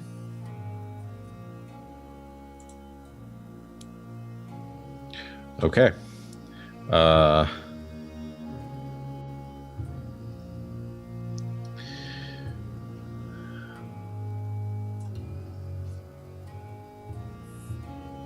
Let's see. Okay, so there's this explosion of energy. You all feel yourselves being rocked by this wave of energy. It's supposed to propel you through somewhere and something. Your eyes go dark. You can't really hear anything except the rushing of what feels like wind around you. There is a similar explosion, and you all find yourselves suddenly falling. As you look around, you hit tree branches. You feel the rushing of these branches like catch the side of you. Some of you go tumbling and spinning before boom, hitting the ground. Your fall wasn't too hard where you take any damage. You're a bit sore after it. You kind of begin to pull yourselves up, and you find yourselves all standing around in the jungle again. Trees all around you as far as you can see. There's a river running through, and you actually see some floundering in the river as the prince pulls himself out of the water, sort of shaking himself off, kind of, damn it. Well, that didn't go as well as I would thought it would. Was that the plan? No. Well, maybe. It depends on where we are. It looks like jungle, so that's good. I was worried that we might end up in Ondakir, or hell, we could have ended up far in the north, like fallen into a pit of snow. Oh, well, we're alive though. That's good. I suppose it's for the best. I'm going to work out the direction we need to travel in, and I'm just going to climb up the nearest tree to see what's around us. Hopefully see the ruin in the distance as well. Okay. You climb up to the tops of the trees, which are fairly tall, but you do it without too much effort, swinging from branch to branch and then using your claws to climb up some of the thicker areas of the trunk. Eventually you pull yourself through the canopy and begin looking around. Luckily, you sort of breathe a sigh of relief as you look and you realize you are in about the right region. You look to kind of the south, and you see a large lake that the shape of it you identify as the Nest of the Sea, or sort of in the southwest or southeast. However, as you peer over to the west of where you are, you do see far in the distance a kind of cluster of ridges and hills upon which sits a dark sort of landscape with this kind of cloud hanging over it. something that you've glimpsed once in your travels or twice, the city of Crawling Mists. However, based on your distance right now, or the way you gauge it, you're probably about 3 days travel from the city. I climb down and deliver that news. Okay. As you do, the prince. Shit. Well, 3 days travel is better than being on the other side of the planet, so that's good. Is that all right with all of you? What was the timeline on the delegation getting there? We've got about 2 weeks, a week or two, I believe. Yeah. Won't we... Sorry, voice. Won't we be missed, or... I mean, we kind of attract curious looks and stuff, and if we aren't seen, won't that be weird? Well, I mean, who's looking for us, really? You aren't actually the delegation itself, so I don't believe there should be too much problem with that. You need to go back, though. I do, because the UNT, the ambassador, will definitely suspect something if I'm gone. If anyone asks, you saw us on our way out for a quick camping trip. All right. I should be able to teleport back to the city without too much problem. It was just getting here that I was worried about. I don't know how much time you'll need to get there, but what I will do is I can, every evening as the sun sets, I can check in on you and make sure see when you're ready to leave.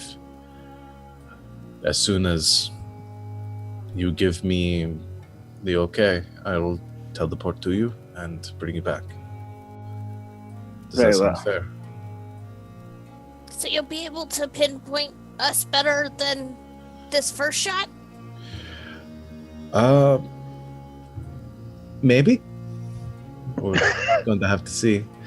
I'm a little more familiar with this area now, so we'll see. Okay. Is there like, can we do something to make it easier for you to find us? Or is it you're just gonna guess every time? I would just hate for you to like fall off a mountain or something. Unless any of you have the ability to send me images of the place that I can study. Otherwise, I don't think so. It's gotta be a place, can't be like a person. Like if I give you something of mine, could you like find me better? That could help. It might also help if you, when I speak with you, give me a full description of the place you are, what it looks like. That might help more. Like I said, I had no idea of what this place even looked like. So once you're there, when I send you the message, if you can try to convey to me the best possible what you see, it'll help a little. All right, we can do that. All right. Okay. Good luck then. Do you need anything else before I go? Don't think so.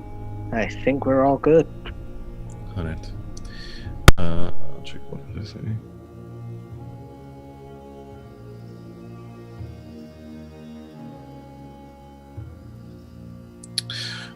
He does kind of take out a book to his side, flip through it a bit, closes it, and oh no, that won't last long enough. Okay, he kind of sighs and says, all right, well, that's the best I can do for now. Best of luck. I'll check in every day. All right. He concentrates for a moment, does the same, sort of glyphs through the air, and you see that same bubble form and then collapse, the prince disappearing along with it. Hope he didn't just die. I hope we're not stuck here. This place kind of gives me a little bit of creeps. Yeah. Well, it would take a long time, but we could walk back. Ugh. I suppose we really should just get on walking. Alright. We'll follow you. I make my way there. Or start walking in that direction. All right. So you begin to head in the direction, the kind of eastern direction that you saw the city to begin with. And you all begin to travel that way. As you move that direction, the terrain kind of slopes downward, and after about a day's travel, the terrain becomes a bit more saturated. It seems as though this area, and you'd be vaguely familiar with this star, that there's sort of a marshland around here. It's not terribly bad, but it makes it a little bit hard for you guys as you move through.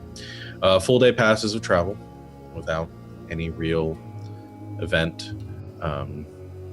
Eventually you find a relatively dry place to camp for the evening, to recoup as you all rest up, regaining spell slots and anything that you guys might have expended the day before. The sun rises the next day. Oh, sorry. Sarah, was there something? I'm just doing that. Okay. I'm fidgeting. Okay, I thought you were waving at me. The sun rises the next day, and you begin to move further towards the city. As the second day passes, though, you get about later in the afternoon, almost into the evening, the sun begins to set to the west, casting long shadows with the trees over the marshlands. You begin to hear something. I'll have everybody make perception checks.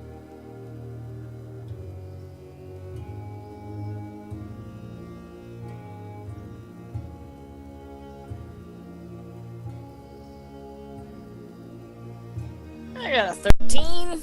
9. 15. 18. Natural 1. What's that put you at total? 2. 2. Nice. So We are in a place. We are in the jungle. I So see you're it's just- free. You're There just are trees. focused on your some ideas you got rolling around in your head. Oh, geez, you guys are here? Wow, I didn't even see you. I thought it was just me. However, Star and Barb, you catch on this a bit faster than anyone else. You hear something coming through the jungle behind you as you're moving through the marshlands. You hear this kind of very loud kind of noise that is moving pretty quickly in your direction.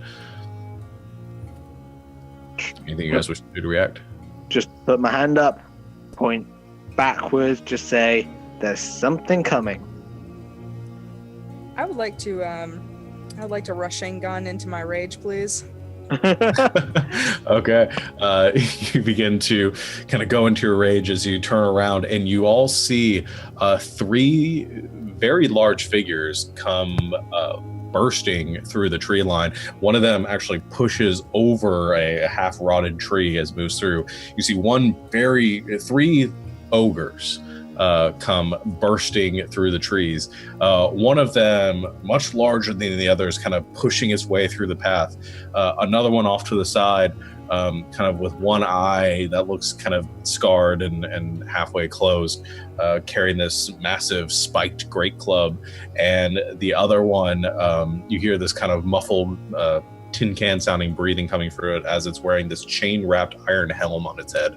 All three of them kind of push through. The big one kind of stops.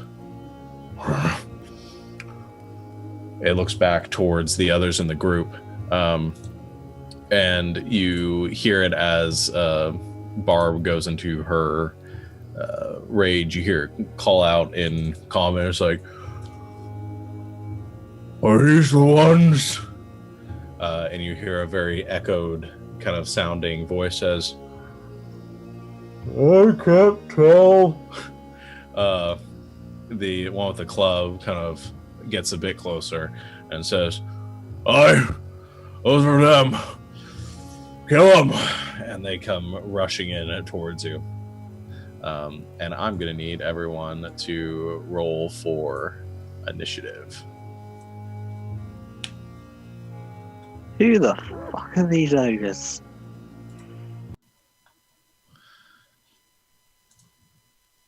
Oh, I need to click my thing.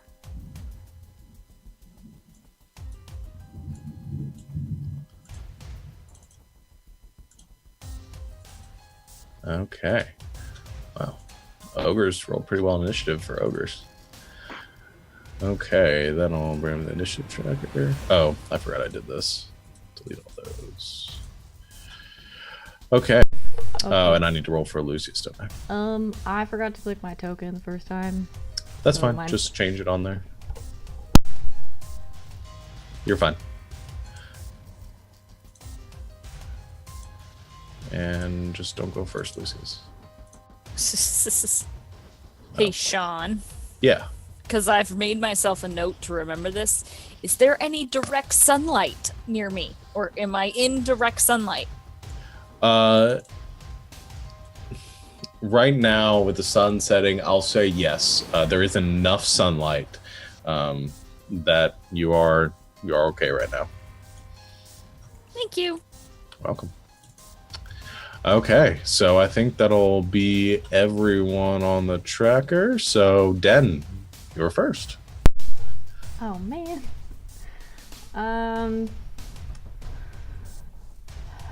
Which one is the biggest one? That's gonna be the one in the all the way on your left here. The red. The red. Okay. Let's go for that one then. I will use my... I will... Guiding Bolts, that one. Okay. Go to make your attack. Oh gosh.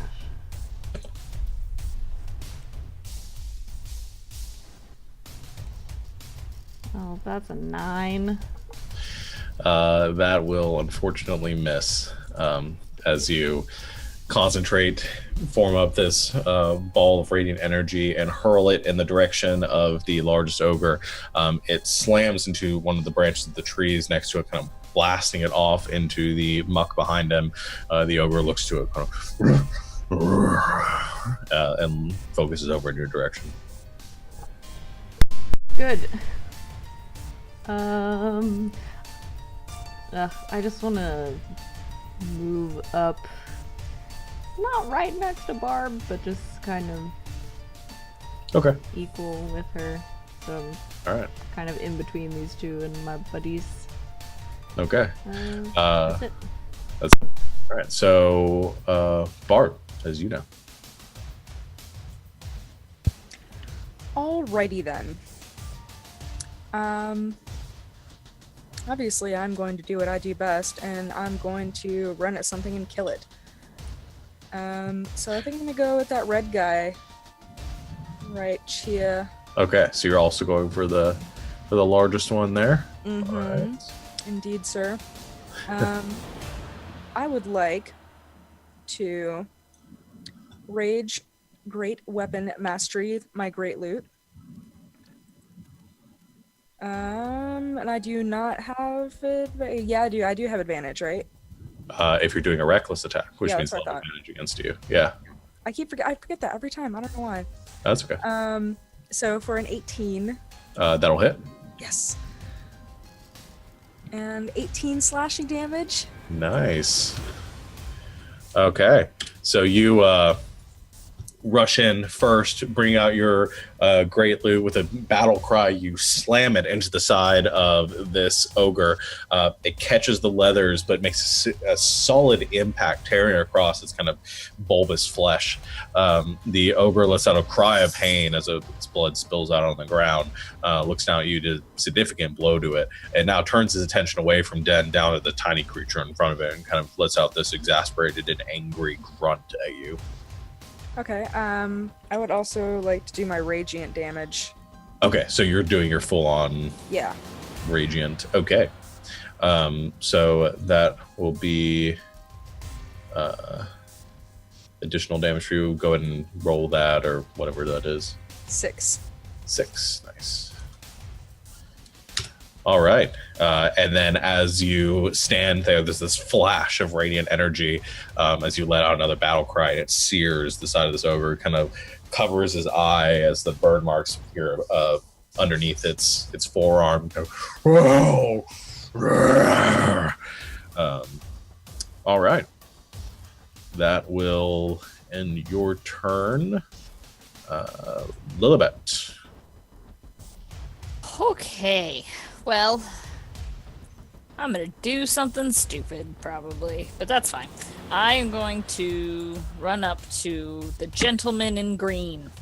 Okay, so the one with the big helm on its head. Okay. And I am gonna go ahead and two-handed warhammer him. And then, hopefully... So that's a 21 to hit. That hits. And that's 11 damage. Okay.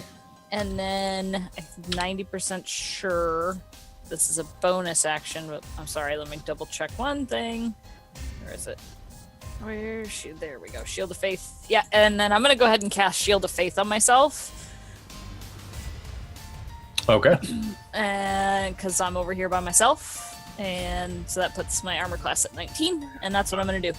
All right, as you slam your warhammer two-handed into the side of this ogre, you can see the kind of ripples and the crack of bone as it slams into the side of sort of near his thigh. The ogre stumbles a bit and growls down your direction. Again, that muffled growl. You can't really see his eyes through the narrow slits of the helm. As you finish your turn there, you concentrate, and there's this radiant energy that begins to form around your armor, protecting you further. That'll put it to Lucius's turn.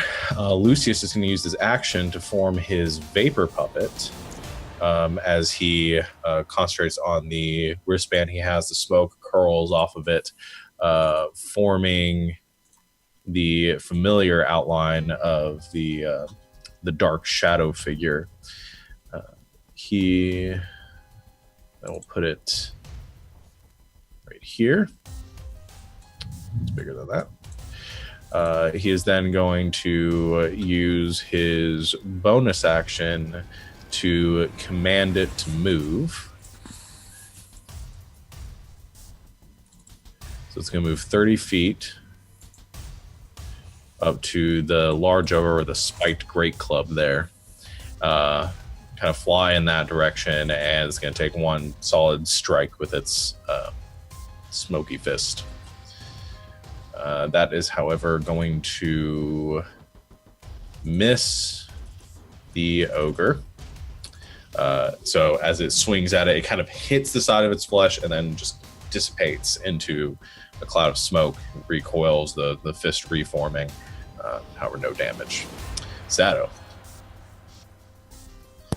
Well, I'm gonna take out my rifle, and I am going to shoot at the one, the blue one with the vapor puppet went to. Okay.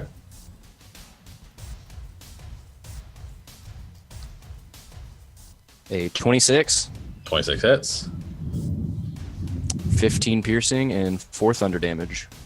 All right. So 19 damage total. All right. So as the you fire, there's an explosion of energy that makes everyone kind of jump a bit. A cloud of smoke bursts off the end of your gun and slams. There's like another crack as the bullet slams into the side of this ogre, almost causing it to spin. Blood kind of scattered across the ground. The ogre, still holding the great club in one hand, kind of looks down and seems very frustrated and confused by where that came from. He kind of looks down at the smoke creature next to it in an accusatory way. All right, that'll put it to Star's turn. Okay, I'm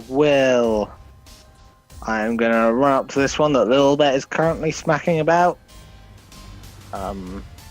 Yeah, that cost me my 30, and I am going to just dagger straight into its gut or whatever other soft bits I can reach. Okay. So, sneaky dagger. Nat 20. Ooh. Nice. I like being a rogue. So, oh fuck.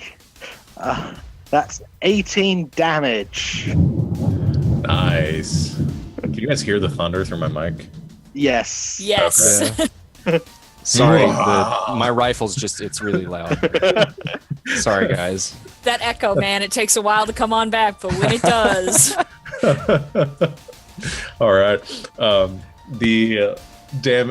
You kind of slide through the dirt, kind of coming around some of the underbrush, coming up on the blind side of this ogre. You leap up and stab down into the kind of right in the kidney of this large giant folk and drag the blade down, causing blood to spill out. The ogre reaches around towards its back, but you're already off of it, and crying out in pain. This one, starting to look rough.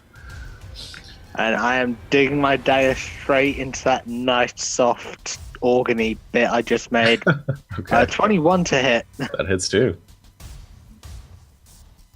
That one is 2 more points of damage. Okay, and then you go and just shank him again in the side.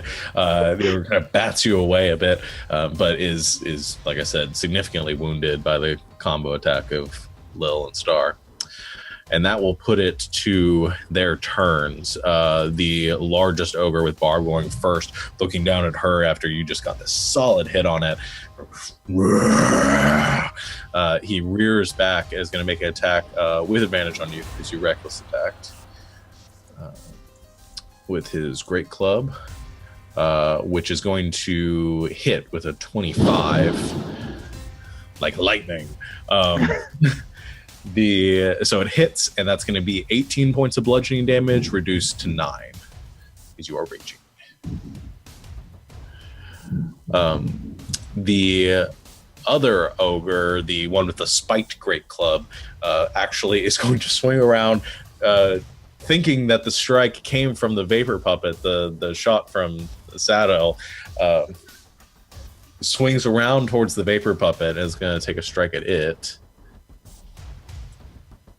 That was not with advantage, so that is a 15, which is actually going to miss. Swings around towards the vapor puppet, which nimbly dodges out of the way. The great club whoosh, passing overhead, just catching a bit of smoke in the trail of it. The last one is going to wheel around, feeling this pain coming from behind it. Wheels around towards you, Star. It's great club. That is going to be a... I was expecting a crit and an insta-kill, I won't lie. No. Well, I was still accidentally rolling with advantage. If it had advantage, it would have crit. It did not, however. So that is going to, I think, hit you with a 17. That does hit, I believe, yeah. Okay. It's going to be 10 points of bludgeoning damage. Ouch. Okay. But that is all they've got this turn. Den, back to you. Okay. Guiding bolt didn't work. Let's change it up. I'll use my bonus action to conjure my spiritual weapon. The big warhammer. Like right up next to this guy over here, the blue one, like right up next to his head, and just like smack him in the head. Okay. We'll put that just right here next to the vapor puppet. All right. The spiritual weapon wheels around, and what did you roll? 22. The 22 that hits, wheels around, smacks the ogre in the head. This one, unfortunately, not wearing a helmet. Aha. 7 force damage. 7 damage. There's a crack as this the spiritual weapon hits. The ogre is sent reeling from it. Just go. It looks at his spiritual weapon now. Looks at the vapor puppet. It's now squaring off against 2 mighty adversaries in front of it. Okay, then I want to, while he's distracted by that, I want to run up on his other side and take my warhammer and just crack him right in the knee. Okay. Like, right there, yeah. All right. So you kind of slosh through the stream in front of you towards this ogre, bringing up your weapon. 23. 23 hits. 4 bludgeoning damage. 4 damage. All right. And then you wheel around, hitting the ogre in the back of the leg. It bends forward a bit, landing on its arms and knees in the muck, pulling himself back up. Turns around towards you, just small creatures. Yeah, you're not so tall now, huh? He's definitely irritated. Good. All right. So am I. Barb, it is your turn now. All right. More of the same. For 20. 20 hits. Because I am killing it. You are. And 29 slashing! What up? What up? What up? Roll your Come at me, radiant. bro! Roll your radiant damage too. He has a family. Fuck your family! And she just created more parts of him for the family to love.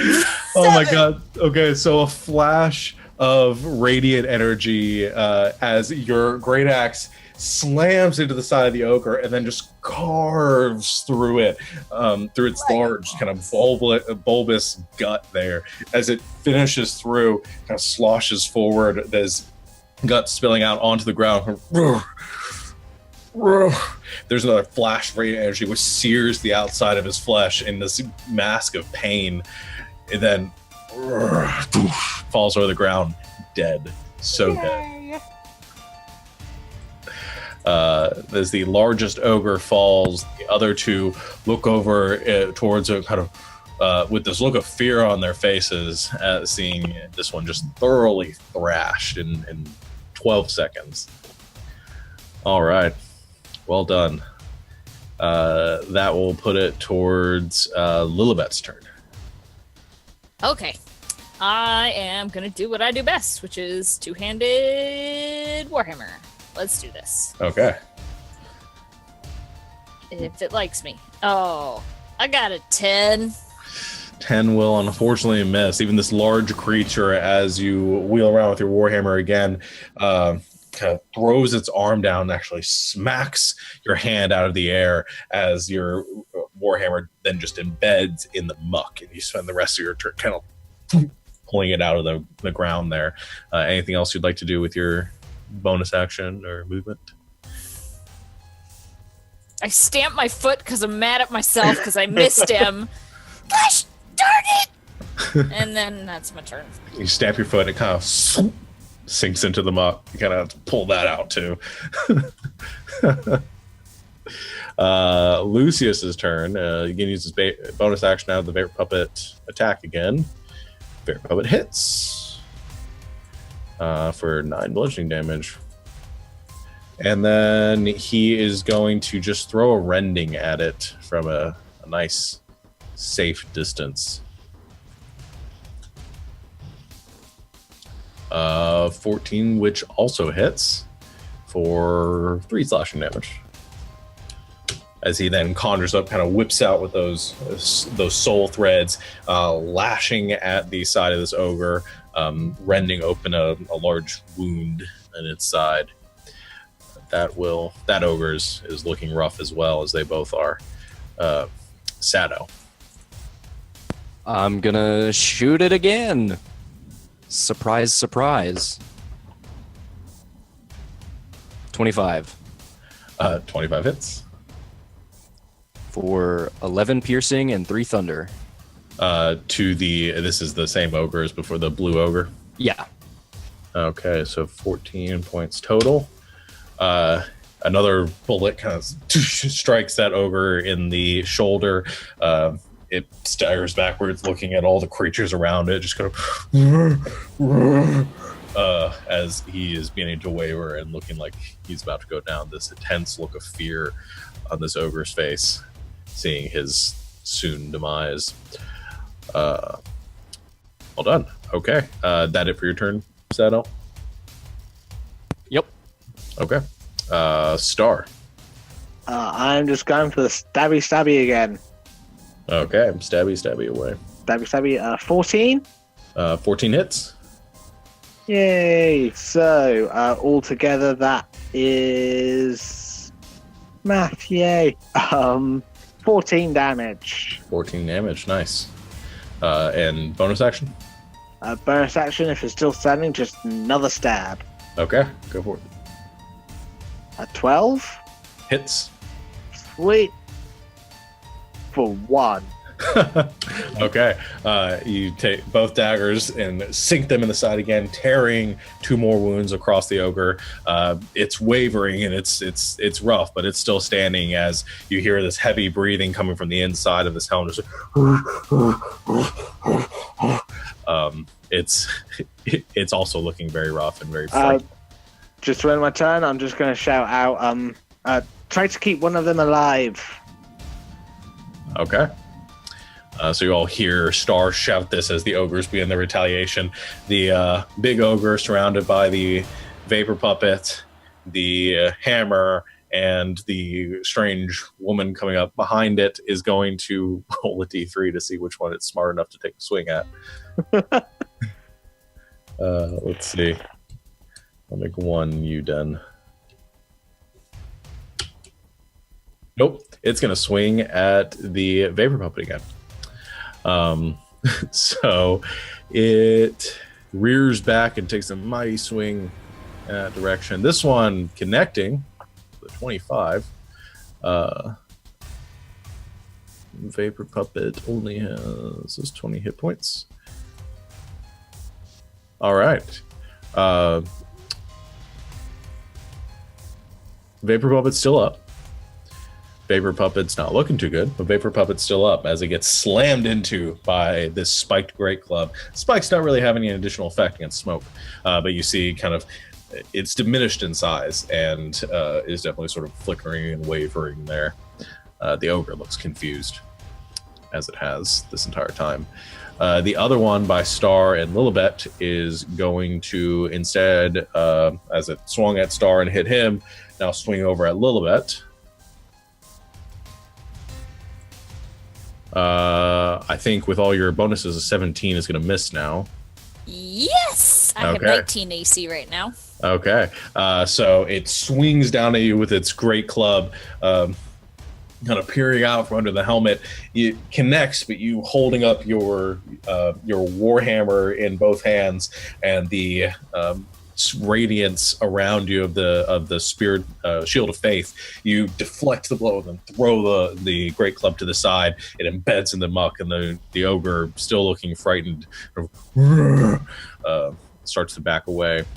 But that is going to end their turn. Den, on you now. All right.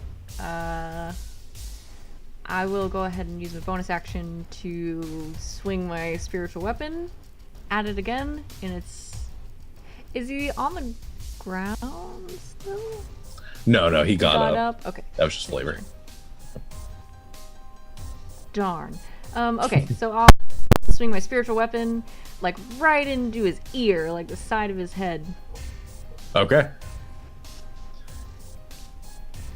14? Hits. 6 force damage. All right. That will be enough. And you know, are you trying to kill this one? Yeah. Okay. As the spiritual weapon smacks this ogre in the side of the head, its eyes go wide for a second, kind of doosh,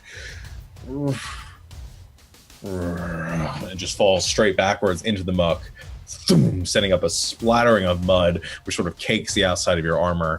But is that ogre is just out of it, gone, checked out. All right. So that's my bonus action. Okay. I will then run over to the other one. That's my 30 feet. And kind of get like behind it a little bit. Does he look really bad? He's looking rough. Okay, I want to swing my warhammer at like the back of his legs. I just want to try to like cripple him, like knock him over.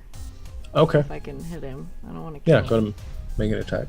Star was yelling about not killing people.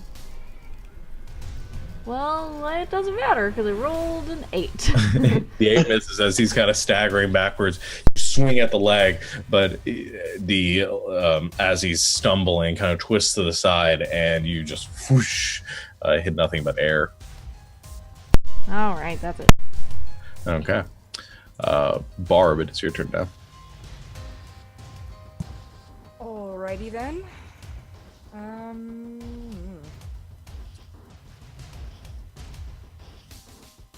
Oh, jeez. I have. Oh, that's. Okay. It's very far. I think that's as far as I can go, isn't it? Yeah, with 30 feet. Yeah. Turds.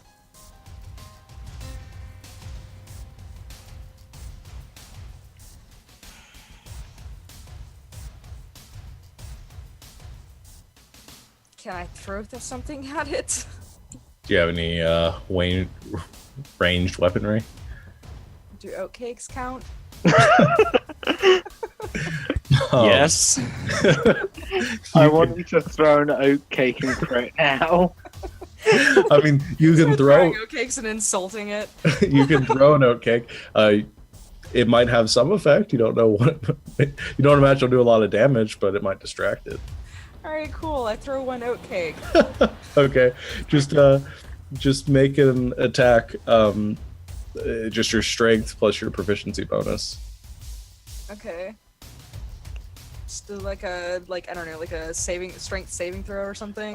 Do you have proficiency in athletics? Yes I do. Okay, just roll an athletics check then. Yeah. You don't have advantage. Or well, no, it's an attack. So if you want to do it recklessly, you can do that. 13. Okay. 13. That is enough to hit it. The roll 1d0 damage. No damage. In his eye or something. I'll give you this though. Something like that. You take the oatcake, kind of aim for a second. You're rushing forward in this rage. Kind of, whoosh. You throw the oatcake kind of through the air. It just clips the edge of the helmet, and as it clips the edge of the helmet, does enough just to turn the helmet sideways. The ogre now kind of. Oh man, did I knock him? Did I make him like? Did he lose his advantage or something? Well, he's considered blinded at this point. Sweet. So we'll get to that, but he is now the ogre is blinded, kind of feeling around, looking for something around as the oatcake is just like kinked the helmet just enough that he can't see. I love D&D. All right. Good turn for Barb there. Lilibet is on you as this now blinded ogre in front of you. Okay, here's what I would like to do. I would like to take my warhammer and basically, because he's blinded, like sweep the legs with my warhammer to knock him down. Okay. Maybe. Yeah. Go ahead and make an attack with advantage. Okay. Yay! I have advantage. Let's do this. Oh wait, I don't need that with this. So let's. Oh God, that's an 11. 11 just hits. Yes! Yay! Okay. So that's 11 points of damage, but I'm not really like I'm just trying to knock him down. Like I don't want to hurt him. Yeah. Sorry, dog. So you're going for non-lethal damage there. So as he's kind of you rush beside it, take your warhammer two-handed, and then just wail into the side of his legs. You hear a crack. Might have broken the leg, but you're not sure. Sweeping through his legs, the ogre falls back onto the ground, landing on the on some of the dry land there. His helmet striking a rock towards the behind him, and there's just silence. You still hear breathing, but the ogre is most definitely unconscious. Oh, well, that's good. Yeah. That's what you wanted, right, Star? I didn't kill him. I hurt him. Will do nicely. Barb, would you mind coming? Barb and Den, would you mind just holding his arms down quickly? Sure. Yeah. And pull his helmet off. And if someone wouldn't mind trying to wake him up. I walk over and I slap him and give him 2 points of lay on hands. Okay, so so as the ogre is lying there, Den and Barb, you both go over and kind of pin each one of you one of the arms to the ground. The Star, you wrench the helmet off the ogre's head. You can see some blood kind of running from the back of its head at this point, and Lilibet, you walk over and then slap the front of his face, giving the lay on hands at that point. Very slowly, the ogre.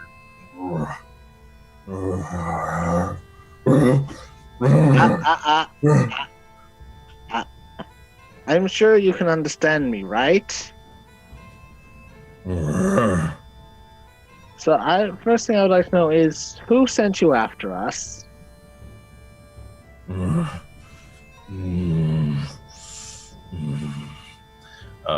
Seems reluctant to say anything. I have my dagger hovering right over his eye. And I say, I suggest you start being cooperative. Go to make an intimidation check with advantage.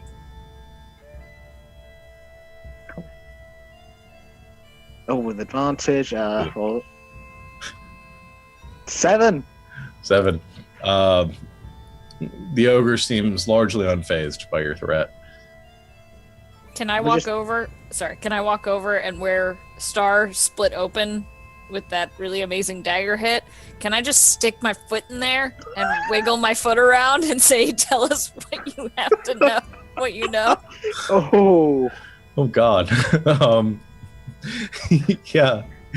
Kind of kick into the wound there. The ogre lets out kind of. I'm actually gonna need both. Barb and Den, I need you both to make athletics checks to hold down his arms at this point. Sorry, guys. 18. You said athletics? Yeah.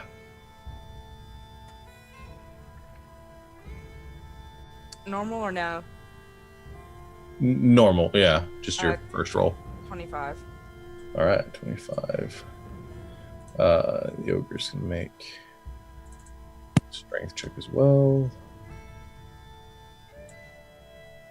Okay, not good enough. The ogre kind of pulls against the two of you.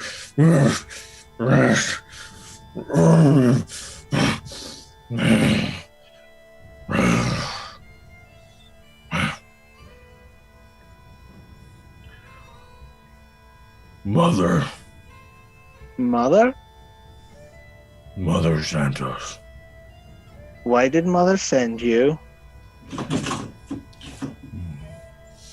You're bad.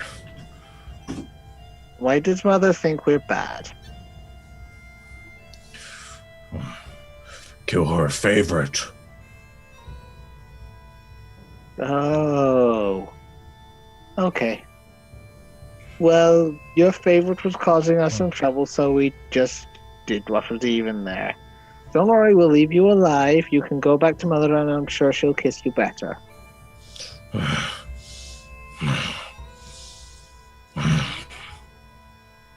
Come on, everyone. Come on, everyone. Let go. We'll let him go off and go see Mother.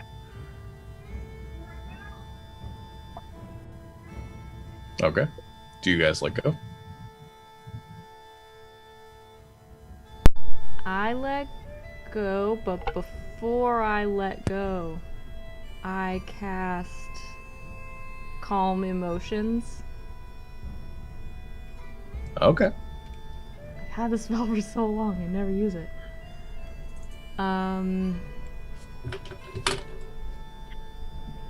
It says, alternatively, you can make a target indifferent about creatures of your choice that it's hostile towards. Okay. It ends if it's attacked or harmed by a spell, or if it witnesses its friends being harmed. Yeah. Okay. So it'll make a charisma saving throw? Yes. Click the thing. Okay. So you're trying to make it indifferent towards you? Yes. Towards Alright. all of us. Yeah.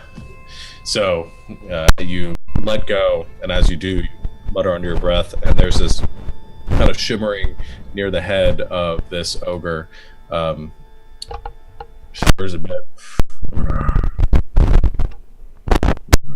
Are you guys hearing that on the mic?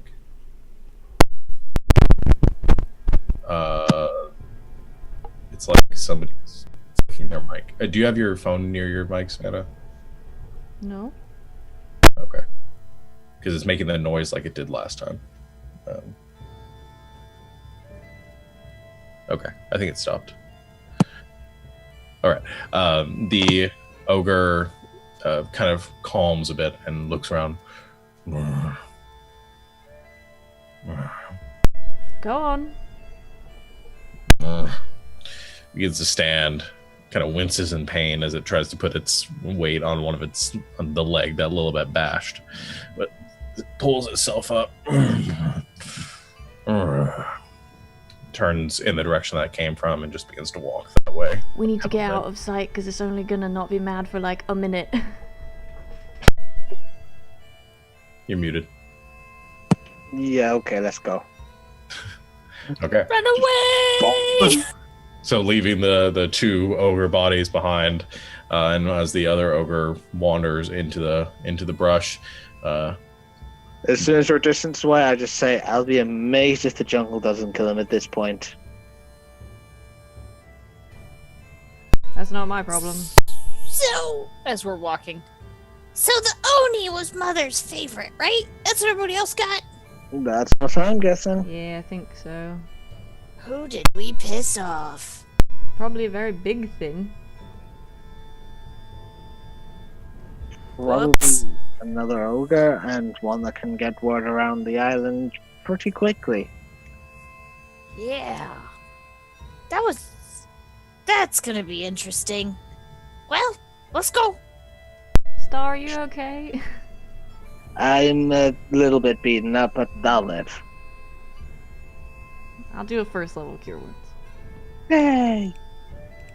Do you want to save it and I'll do lay on of hands? That's up to you. Yeah, let me do that. Okay. I'll go ahead and give you 10 points of lay on of hands. Yay! I am miraculously fully healed. All right. And as you guys go rushing away from the ogre bodies into the jungle, wondering the ire of what creature you might have brought upon yourself, we will go ahead and end our session there for tonight. Well done, everyone. Oh my gosh, Rachel. I killed With your your 2 hits. Just like 2-shot killed an ogre.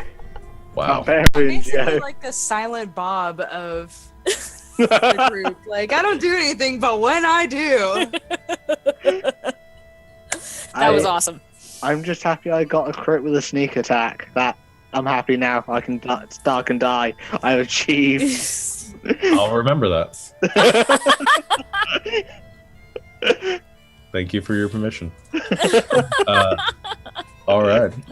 So before we wrap things up for tonight, Savannah, do you have any announcements? Nothing new. The same stuff I always gonna say. We have a lot of cool things going on this stream. If you like our lovely character art that you got to see today on our overlay and in our tokens, our wonderful friend Julie painted those for us. So if you like her art, if you're interested in knowing more about that or her as an artist, or you want to know when she's going to open commissions again, contact one of us, any of us on Twitter, and we can put you in touch with her. If you like our overlays and you want a cool overlay for your D&D game or your video game stream or anything like that, Sarah, our wonderful friend and player, created these for us. So contact her on Twitter if you want to talk to her about helping with an overlay or getting an overlay made for you. We played a lot of different music during our session today, which was really fun. All of our music is royalty-free music from Incompetech. We love it. We get all of our awesome, exciting, dramatic, fun music from there, so check it out. You can use that in your stream or in your game at home. All of our maps are made by our DM using Incarnate map-making software. So if you are wanting to make maps on your computer, check out Incarnate. It's really great, fairly user-friendly, easy to use, and it makes beautiful maps for your game. I feel like I'm forgetting something. Paranoia is the other thing I was going to mention. A couple of weeks ago, we played a wonderfully ridiculous and fun game of Paranoia here at YouPickGaming. We're going to be doing another one with some returning players and a couple of new players on July 2nd. So keep an eye out on the Twitters for that. We're going to play another game, Paranoia. That's a Sunday. Come check us out. It was really fun last time. If you missed the last one, it's up on YouTube, episode 1 of Paranoia. Bishop dies a lot. So go watch that. And while you're there, subscribe to the YouTube channel. Also follow YouPickGaming on Twitter and here on Twitch. We are still trying to reach our follower goals so we can do a big dice giveaway. So click the buttons, like, follow, and subscribe. Tell your friends. And I think that's it. Okay. And I'll go ahead and clarify because I said it earlier and I couldn't remember the time. It is going to be 4 p.m. Eastern time for the one-shot that I will be doing next Sunday. It's going to be horror-themed. It's going to be a little bit kind of psychological, horror-based. It's, going to be interesting. So we'll see. But that's going to have a couple of faces from here, including Savannah, Kyle, and Sarah, as well as 2 followers that we, the YouPickGaming channel, announced earlier. So, Savannah, did you raise your hand? Yeah, I forgot to say, especially if this is your first time tuning in, but since we saw combat today, we do have, as some of you know, our player Kyle playing a homebrew class in our game that was created by our DM Sean, called the Soul Stitcher. That is on DM's Guild, so you can find the Soul Stitcher class on DM's Guild if you want to read more about it or try that in your own game. I I think everybody else is doing handbook stuff.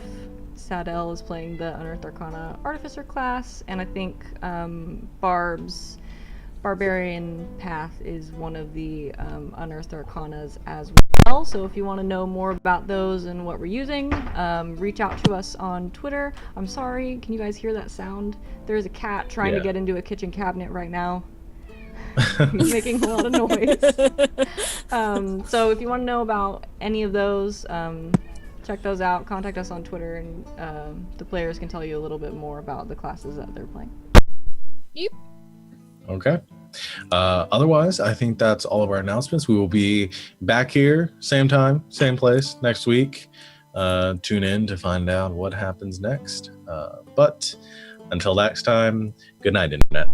Good night. Good night, Internet. Internet.